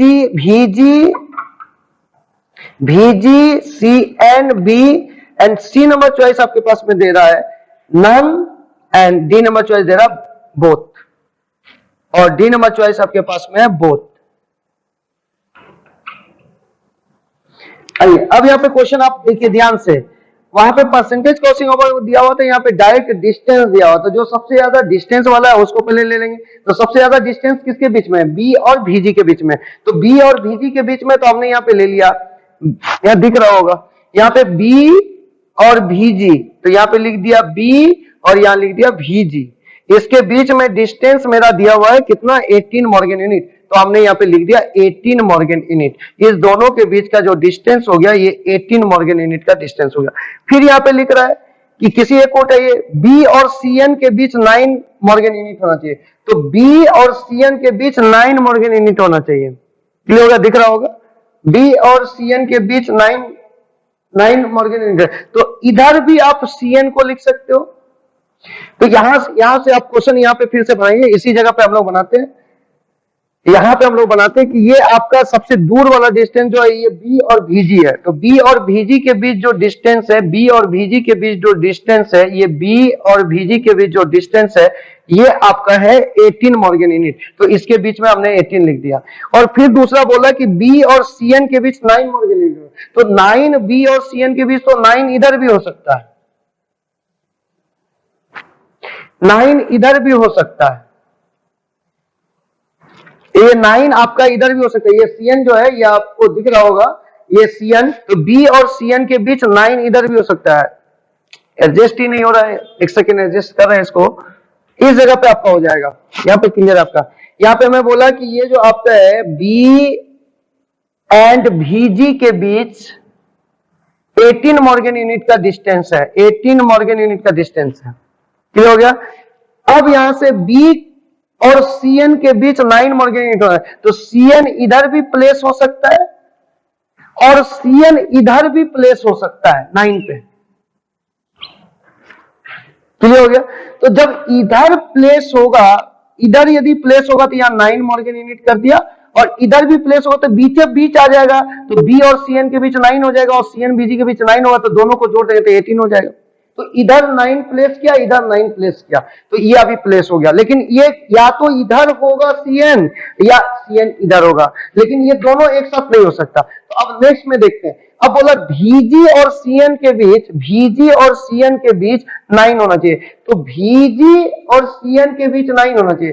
तो ये वाला यदि आप लीजिएगा VG और CN, तो 18 में 9 जोड़ना होगा, तो 18 9 जोड़िए तो कितना हो जाएगा आपका? 8 2 10 यानी 27 हो जाएगा। यहां से यदि ये डिस्टेंस मेजर कीजिएगा तो 18 और 9 क्या हो जाएगा? 27 सेंटीमॉर्गन। लेकिन आपको क्वेश्चन में बोला है नहीं, VG और CN के बीच 9 मॉर्गन यूनिट होना चाहिए। क्लियर हो गया? तो इसका तो काम खत्म हो गया, ये तो होगा ही नहीं। अब इसको चेक करके देखते हैं कि ये जो बीच में आया ये होगा कि नहीं। तो ये आपका B और CN के बीच 9 सेंटीमॉर्गन है, और इस दोनों के बीच डिस्टेंस 18 है, तो 18 में से यदि हम लोग 9 घटा दे तो ये डिस्टेंस आपको पता चल जाएगा। टोटल डिस्टेंस 18 मॉर्गन यूनिट का है, और 18 में से इतना डिस्टेंस जो वो 9 है, तो यानी ये बचा हुआ डिस्टेंस कितना होता है? टोटल में से इसको घटा देंगे, तो टोटल 18, इसमें से 9 घटा देते हैं, 9 हो गया। ये 9 सेंटीमॉर्गन का डिस्टेंस हो गया, जो कि आपका ये अब तीनों कंडीशन फुलफिल हो गया। तो इसके बाद आप सीक्वेंस आप लिखिएगा, तो या तो BCN VG होगा, या तो ऐसे चले जाइए या ऐसे, लेकिन कंटिन्यू आइए, यानी तो VGCN B होगा। अब यहाँ पे चॉइस देख लीजिए, BCN VG, ये चॉइस सही दिया हुआ है, और दूसरा चॉइस है VGCNB, तो VGCNB जो कि हमारे इस चॉइस से मैच कर रहा है, तो यानी दोनों चॉइस सही है, तो बोथ हो गया, क्लियर हो गया। यहाँ पे एक नेक्स्ट एंड एक लास्ट कर देते हैं क्वेश्चंस, इससे आपका थोड़ा सा डिस्टेंस का क्वेश्चन का पता चल जाएगा। नेक्स्ट एंड लास्ट कर रहे हैं, इसके बाद आपका अभी जो हम लोगों ने जो क्वेश्चन बनाया है, तो उसमें अब एक आपको शॉर्टकट दे दिया जा रहा है। शॉर्टकट क्या हो गया, जो आप करेक्टर लिखे थे, तो जो दूर वाला करेक्टर आपने लिख दिया, आपने जो दूर वाला करेक्टर, सपोज दैट सबसे दूर वाला करेक्टर हो गया ए बी, तो अब जो करेक्टर बचेगा, मान लीजिए हमको सी को प्लेस करना है, तो सी ऑलवेज बीच में ही जाएगा, क्योंकि सबसे दूर वाला तो आपने पहले ही लिख रखा है, सबसे दूर वाला आपने पहले ही लिख रखा है, तो जो आप करेक्टर बचेगा वो तो बीच ही का पोजीशन में होगा, तो आप बीच में ही उसको प्लेस कीजिएगा, तो आपका सीक्वेंस आपका क्लियर हो जाएगा और इजी वे में जल्दी से बन जाएगा। तो यानी सबसे दूर वाला लिख लीजिए और जो करेक्टर बचा उसको बीच में ही प्लेस कीजिएगा, इधर लेफ्ट और राइट कभी भी वो प्लेस नहीं होगा। आइए एक क्वेश्चन आपको दे रहे हैं, ये थोड़ा सा ये इंपॉर्टेंट क्वेश्चन है, इसको थोड़ा सा दिमाग से बनाइएगा। एक क्वेश्चन यहाँ पे है, जेनेटिक मैपिंग तो हेडिंग है ही, चल ही रहा आपका। एक क्वेश्चन यहां पे आपके पास में है कि in maize coloured endosperm, in maize coloured endosperm,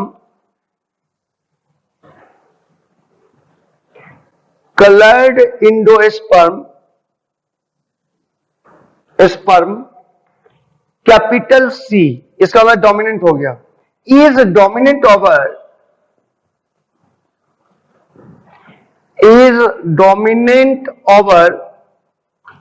over colorless यानी small c and full endosperm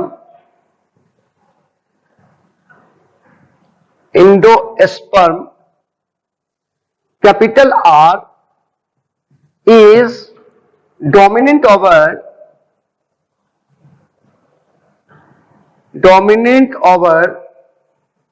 shrunken मतलब सिकुड़ा हुआ, रिंकल, shrunken मतलब रिंकल सिकुड़ा हुआ, shrunken endosperm, ये हो जाए small r, when a dihybrid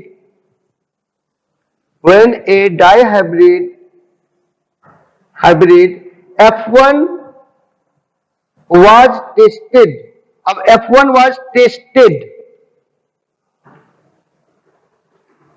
F1 test cross, then it is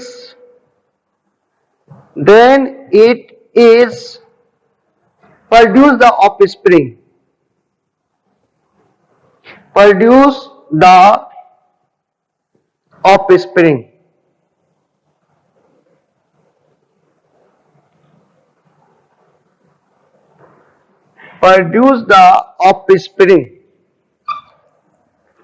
तो पहला हो गया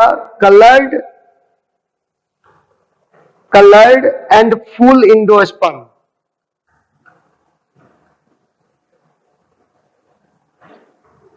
ये आपका हो गया 44%। नेक्स्ट आपका आ रहा है कलर्ड एंड श्रंकन 5%। नेक्स्ट आ रहा है colourless and full endosperm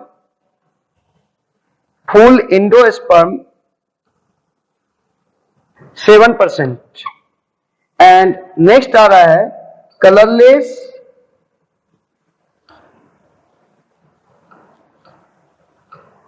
and shrunken 44%।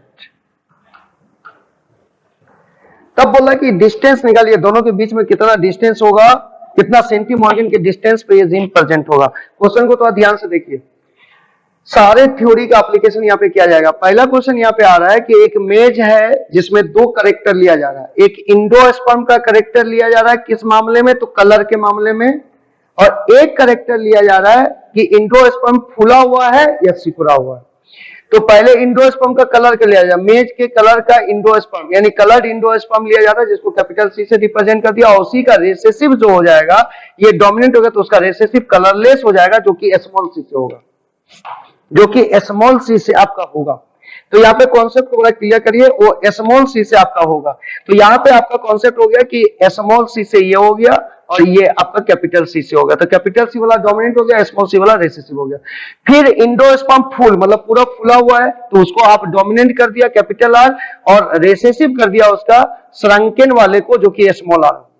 फिर बोला है कि इसको टेस्ट क्रॉस कराया जाता है। तो आप सुनिएगा, जब मैं आपको बता रहा था तो मैं बोला कि कल जो क्वेश्चन किया था या जो क्वेश्चन अभी आपके आगे वाले में जो आया हुआ था, उस क्वेश्चन में क्या हुआ था कि आपका इसमें से किस प्लांट से क्रॉस करवा दे कि टोटल गैमेट कितना बन रहा है वो पता चल जाए।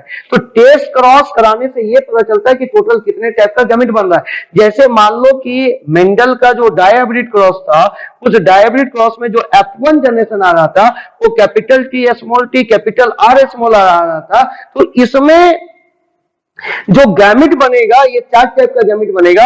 ये चार टाइप का गैमेट क्या बनेगा, तो एक बनेगा capital T capital R gamete, एक बनेगा capital T capital R gamete, ये capital T capital R gamete नहीं दिख रहा है। मैं बोला यहाँ पे आपका कैपिटल, आपका यहाँ पे डायहाइब्रिड क्रॉस का जो F1 जनरेशन आया था, आप नेक्स्ट पहले वाले वीडियो में देखेंगे तो उसमें capital T small T capital R small R आया था।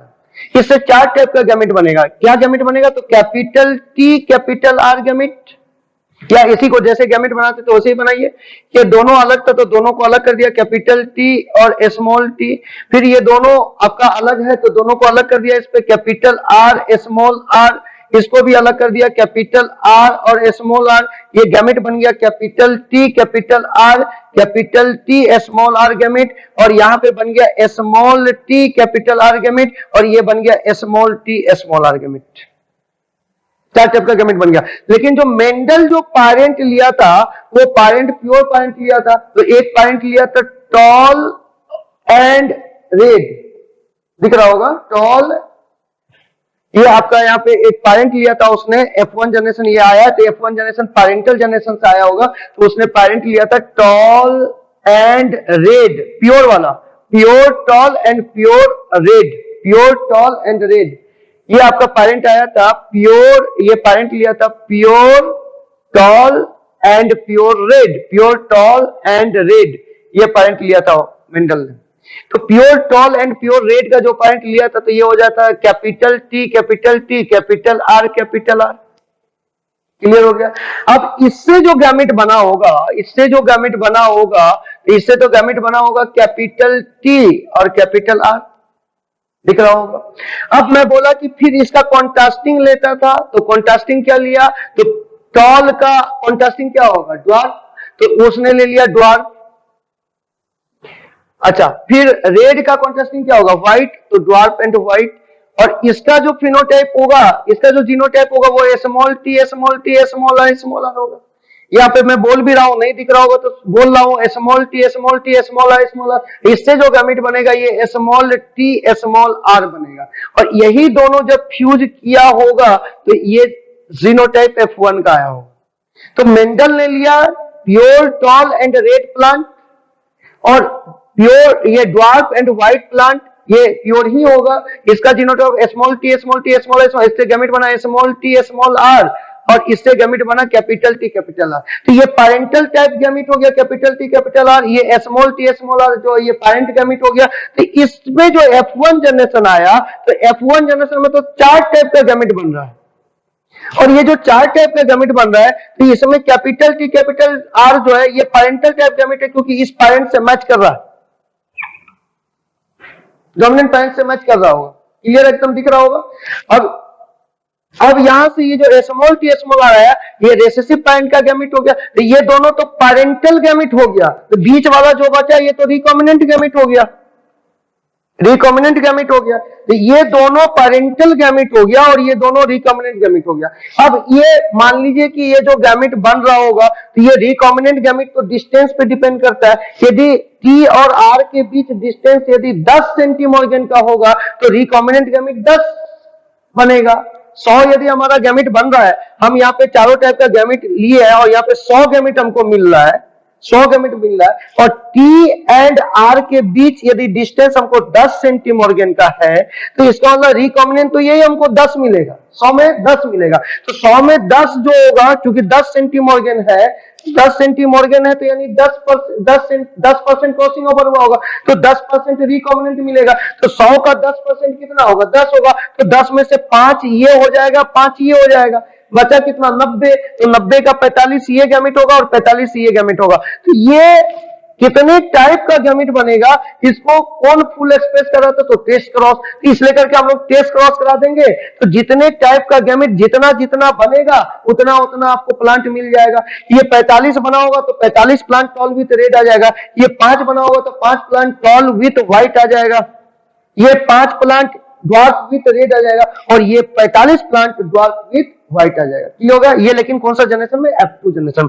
वही बात यहाँ पे क्लियर कर रहा है, बोला कि in maize the colour endosperm is dominant over colourless and the full endosperm capital R is dominant over the shrunken endosperm when a. अब यहां से क्वेश्चन देखिए, व्हेन ए डायहाइब्रिड F1, अब ये डायहाइब्रिड F1 है, डायहाइब्रिड F1 है, तो dihybrid F1 was test cross. तो टेस्ट क्रॉस का मतलब इसको रेसेसिव पॉइंट से क्रॉस कराएंगे, किस पॉइंट से क्रॉस कराएंगे, रेसेसिव। तो रेसेसिव पॉइंट से क्रॉस कराएंगे तो जितने भी आपके गैमेट आएंगे सारे गैमेट एक्सप्रेस कर जाएगा। ये गैमेट 45 आया होगा तो वो रेसेसिव से जब इसको क्रॉस कराएंगे तो यहाँ पे आपका टोटल क्या हो जाएगा कि रेसेसिव से यदि हम लोग क्रॉस कराए, यहाँ पे इसको मिटाते थोड़ा सा, यहाँ पे यदि हम रेसेसिव से क्रॉस कराएंगे, रेसेसिव मतलब small T small T small I small, तो ये जितने भी टाइप का गैमेट जितना जितना बना होगा सब फुल फ्लेजेड फिनोटाइप के रूप में आ जाएगा। यानी 45 प्लांट टॉल विथ रेड आ जाएगा, 5 प्लांट टॉल विथ व्हाइट आ जाएगा, 5 प्लांट ड्वार्फ विथ रेड आ जाएगा और 45 प्लांट ड्वार्फ विथ व्हाइट आ जाएगा। ये फुल एक्सप्रेस होगा जब रेसेसिव से आप इसको क्रॉस करा दोगे तो यहाँ पे बोला कि F1 was test cross then it is the produce the offspring. तो प्रोड्यूस द ऑफस्प्रिंग, तो ऑफस्प्रिंग प्रोड्यूस कर रहा है कलर्ड एंड फुल एंडोस्पर्म 44%। तो ये डोमिनेंट और ये डोमिनेंट, यानी ये प्योर फॉर्मेट का हो गया, पेरेंटल क्लास है, तो ये जो 40% आपका हो गया ये पेरेंटल क्लास हो गया और ये भी 40% पेरेंटल क्लास हो गया। जिस तरीके से यहाँ पे दिखाया कि ये दोनों प्योर टॉल एंड रेड हो गया तो डोमिनेंट कैरेक्टर हो गया टॉल एंड रेड। जनरली क्या कहता है, डोमिनेंट वाला जो दो कैरेक्टर है वो एक साथ लिया जाता है और रेसेसिव वाले को एक साथ पैन के रूप में लिया जाता है। कभी कभी मिला करके भी ले सकते हैं क्योंकि प्योर बोलते हैं तो प्योर, लेकिन यहाँ पे डोमिनेंट जनरली देखा जाता है कि एक साथ होता है और रेसेसिव पैन का एक साथ होता है। तो यहाँ पे कलर्ड वाला भी जो है, ये कलर्ड वाला जो ये डोमिनेंट कैरेक्टर था, कलर्ड एंडोस्पर्म डोमिनेंट, और फुल एंडोस्पर्म जो था ये भी आपका डोमिनेंट था कैपिटल आर। तो इस लेकर के ये पेरेंटल क्लास हो गया और ये आपका दोनों रेसेसिव हो गया, इसलिए पेरेंटल क्लास हो गया और दोनों का कॉम्बिनेशन कर दिया गया। इधर से कलर्ड आ गया और इधर से श्रंकेन आ गया, तो ये रिकॉम्बिनेंट हो गया। और इधर से आपका आ गया क्या, तो इधर से आ गया कलरलेस और इधर से आ गया आपका फुल। क्लियर हो गया। तो ये इस तरीके से ये दोनों रिकॉम्बिनेंट क्लास हो गया। और अब आपसे पूछ रहा है कि यहाँ पे आपका पूछ रहा है कि F1 टेस्ट क्रॉस ये मिला, तो आपसे पूछ रहा है कि अब मेरे को बताइए कि कितना % क्रॉसिंग ओवर हुआ या कितना सेंटीमॉर्गन का डिस्टेंस है। तो आपको परसेंटेज क्रॉसिंग ओवर भी निकालना होगा। तो रिकॉम्बिनेंट क्लास जो आपका आया है उस रिकॉम्बिनेंट क्लास का परसेंटेज दिया हुआ है, यहाँ पे 5% आपका रिकॉम्बिनेंट है और 7% रिकॉम्बिनेंट है। तो टोटल रिकॉम्बिनेंट क्लास कितना आया, तो 12%। तो यानी 12% रिकॉम्बिनेंट क्लास आया तो 12% क्रॉसिंग ओवर होगा, 12 सेंटीमॉर्गन डिस्टेंस होगा। तो ये चूंकि रिकॉम्बिनेंट क्लास है, ये जो 5% और 7% जो है ये आपका रिकॉम्बिनेंट क्लास है, तो दोनों रिकॉम्बिनेंट क्लास को यदि आप जोड़ दीजिएगा तो वही आपका टोटल रिकॉम्बिनेंट क्लास हो जाएगा। तो हमारा टोटल रिकॉम्बिनेंट क्लास यहाँ पे हमने लिखा टोटल रिकॉम्बिनेंट क्लास, तो ये टोटल रिकॉम्बिनेंट क्लास परसेंटेज में जो आया वो आ गया 5 परसेंट प्लस 7%, तो 5% प्लस 7%, तो ये हो गया आपका 12%, यानी 12% आपका टोटल रिकॉम्बिनेंट क्लास आया, इसलिए करके 12% क्रॉसिंग ओवर भी हो गया, क्रॉसिंग ओवर हो गया, और 12 सेंटीमॉर्गन डिस्टेंस भी हो जाएगा। दिख रहा होगा आपको। तो मैं बोला यहाँ पे क्या हो गया कि टोटल रिकॉम्बिनेंट क्लास, या यहाँ पे आपको ऊपर में लिख के दिखाता हूं, या टोटल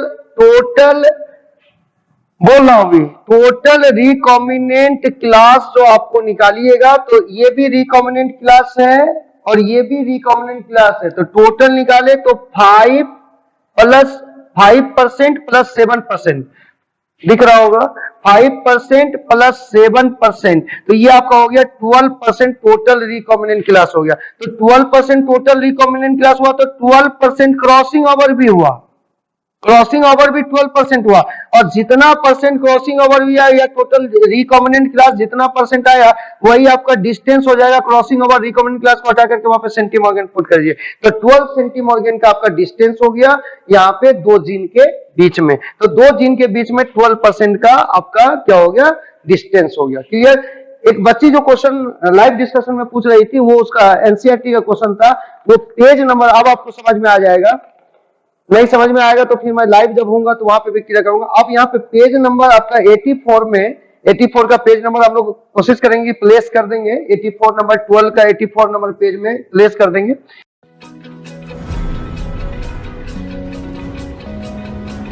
तो वहां पे आपका आ रहा था क्या कि एक क्रॉस, यहाँ पे फीमेल का सिंबल था और मेल का सिंबल था, यहाँ पे लिख रहा था F1 जनरेशन लेकर के आया, और F1 जनरेशन के बाद जो F2 जनरेशन ला रहा है, F1 जनरेशन के बाद जो F2 जनरेशन ला रहा है, F1 जनरेशन के बाद जो F2 जनरेशन ला रहा है, उस F2 जनरेशन में आपको दिखा रहा है कि पेरेंटल क्लास जो आ रहा है वो 70% आ रहा है। क्लियर एकदम। ये जो F2 जनरेशन आ रहा है उसमें 70% पेरेंटल क्लास आ रहा है, तो पेरेंटल क्लास आने का मतलब ये हो गया कि पेरेंटल क्लास आ रहा है, इसका मतलब वहां पे रिकॉम्बिनेशन उतना परसेंट नहीं हुआ।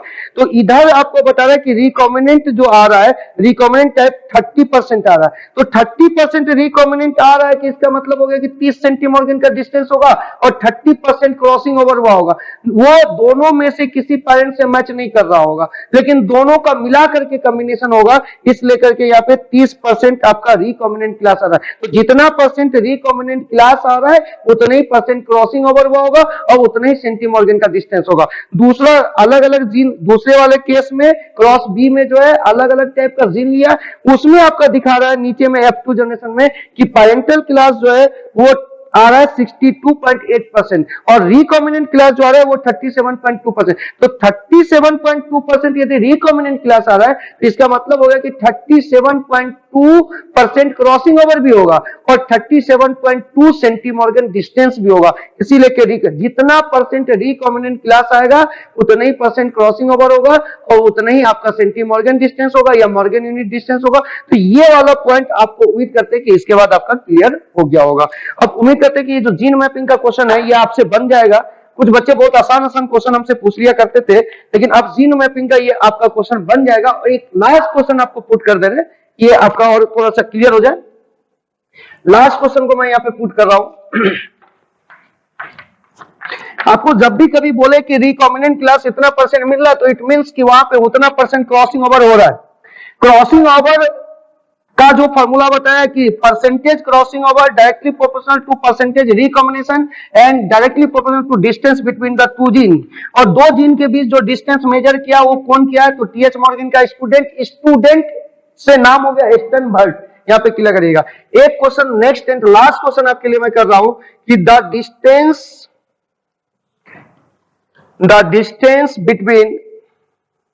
between capital T and capital R is 15 Morgan unit। MU का मतलब ये मत समझिएगा मगध यूनिवर्सिटी है, ये है मैथ यूनिट, यहाँ पे क्लियर कीजिएगा। और सीएम लिखते हैं हम लोग यहाँ पे, तो सीएम का मतलब सेंटीमॉर्गन ही समझिएगा, सेंटीमीटर मत समझिएगा, सेंटीमीटर भी लेंथ का मेजरमेंट होता है। आप लेंथ को मेजर करते हो तो वो सेंटीमीटर में होता है, लेकिन ये आपके फिजिकल बेसिस का है। हम लोग यहाँ पे जीन के बीच का डिस्टेंस निकाले, इसलिए करके यहाँ पे यदि आपका किसी जीन के बीच के डिस्टेंस का बात बोलेगा तो यहाँ पे सेंटीमॉर्गन होगा, यहाँ पे सीएम का मतलब सेंटीमॉर्गन, और फिजिक्स वगैरह में यदि फिजिकल मैप का यदि बात करेंगे तो वहां पे सेंटीमीटर हो जाएगा। ये क्लियर करके रखिएगा, ये मॉर्गन यूनिट हो गया। तो टी एंड आर के बीच में 15 मॉर्गन यूनिट हो गया। तो व्हाट इज, तो यहां पे क्वेश्चन पूछ रहा है कि what is the number of tall plant with white flower in a test cross. कभी भी यदि आपका कितना टाइप का गैमेट बनेगा इसका यदि आपको पता लगाना है तो क्या करना पड़ेगा, टेस्ट क्रॉस करो। यदि आप टेस्ट क्रॉस करोगे तो कितने टाइप का गैमेट बनेगा ये आपको पता चल जाएगा। Test cross showing 400 as total progenies.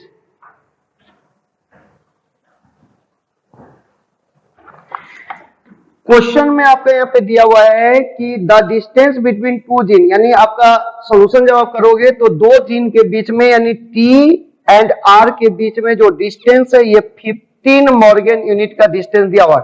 तो यानी क्रॉसिंग ओवर कितना परसेंट होगा, 15% होगा। तो यहाँ पे जितना डिस्टेंस होगा उतना परसेंट क्रॉसिंग ओवर होगा और उतना परसेंट आपका क्या मिलेगा, रिकॉम्बिनेंट मिलेगा। तो यहाँ पे आपका यदि इस दोनों के जीन के बीच में यदि परसेंटेज क्रॉसिंग ओवर की बात बोला जाएगा तो 15 डिस्टेंस है तो 15% क्रॉसिंग ओवर होगा यहाँ पे, और 15 मॉर्गन यूनिट डिस्टेंस है तो 15%, ये जो 15% होगा ये आपका रिकॉम्बिनेंट क्लास मिलेगा। और 15% यहाँ पे percentage crossing over, percentage 15% crossing over होगा, यानी यहाँ पे आपका 15% क्रॉसिंग ओवर होगा और 15% आपका रिकॉम्बिनेंट क्लास मिलेगा। कोई डाउट नहीं है, यहाँ पे क्लियर आपका। अब यहाँ पे आपको बोल रहा है कि टोटल आपका टेस्ट क्रॉस किए तो सोइंग प्रोजेनी जो आ रहा है वो 400 आ रहा है, और क्वेश्चन में आपका पूछ रहा है कि ये क्वेश्चन आपका दिया हुआ है तो what is the number of the total plant tall plant with white flower, यानी आपका पूछ रहा है किसका, तो tall plant with white flower. अब यहाँ पे ये जो व्हाइट फ्लावर, तो यहाँ पे ये आपका केस क्या हो गया, तो ये मिक्सचर का केस हो गया। टॉल के साथ में व्हाइट का करेक्टर आ रहा है, इसका मतलब ये रिकॉम्बिनेंट क्लास का पूछ रहा है आपसे, क्लियर हो गया। तो टोटल रिकॉम्बिनेंट क्लास जो आएगा वो कितना परसेंट आएगा, 15%। हाँ, टोटल रिकॉम्बिनेंट क्लास कितना परसेंट आएगा, 15%। और 15% रिकॉम्बिनेंट क्लास जो आएगा उसमें toll plant with white flower भी आएगा और दूसरा आएगा dwarf plant with red flower, ये भी आएगा 15% में, ये भी आएगा, ये भी रिकॉम्बिनेंट क्लास है।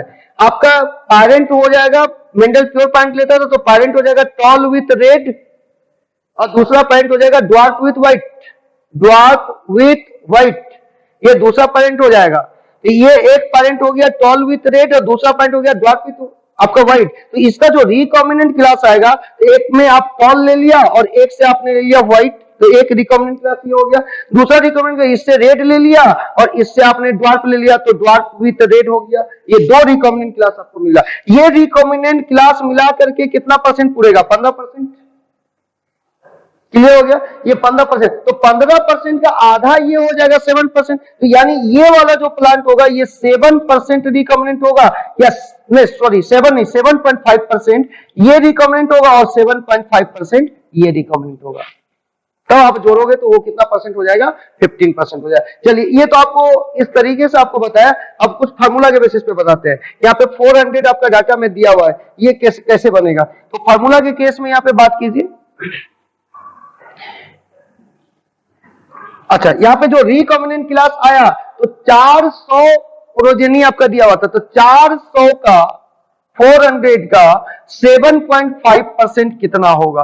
तो 7.5 और यहाँ पे 100 कर दिया आपने, तो ये 0 कट गया और इधर से ये 10 आपका उठ रहा, तो ये यहाँ पे आप यहाँ पे 10 कर दिए, पॉइंट को यहाँ पे नीचे लाया, 10 किए, अब ये गुना कीजिए, तो 5 चौके 20 के सुनात मारा 2 और 7 चौके 28 2 30, यानी 30 हो गया और यहां से ये काट दिया, तो यानी कितना प्लांट हो गया? 30 प्लांट हो गया टॉल एंड आपका पूछा था किसका? तो tall plant with white flower, tall and white आपका हो गया 30 प्लांट, और दूसरा रिकॉम्बिनेंट हो जाएगा ड्वार्फ एंड रेड हो जाएगा, ये भी आपका कितना प्लांट हो जाएगा? 30 प्लांट, क्योंकि 7.5% ये भी था।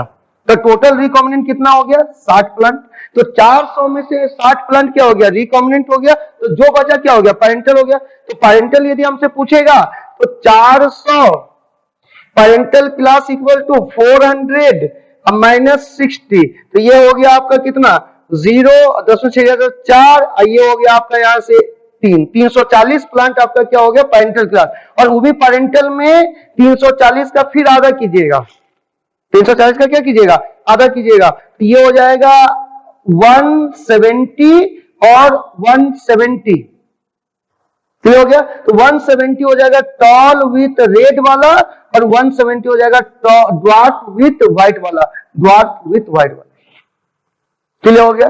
अब यहाँ पे कुछ फॉर्मूले बेस पे तो कुछ करने नहीं थे, यहाँ पे तो क्लियर आपके कॉन्सेप्ट आपके पास में था, तो आपका रिकॉम्बिनेंट निकालने का ये तरीका था, या कुछ आप चाहते हो कि हल्का फुल्का कुछ फार्मूला का उपयोग कर ले, इस तरीके से बनेगा तो जल्दी बन जाएगा। फार्मूला का उपयोग करना चाहते तो यहाँ पे आपका लिख दीजिए percentage recombinant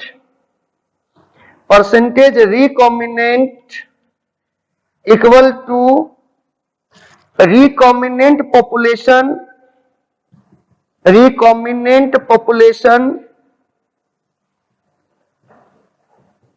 by total population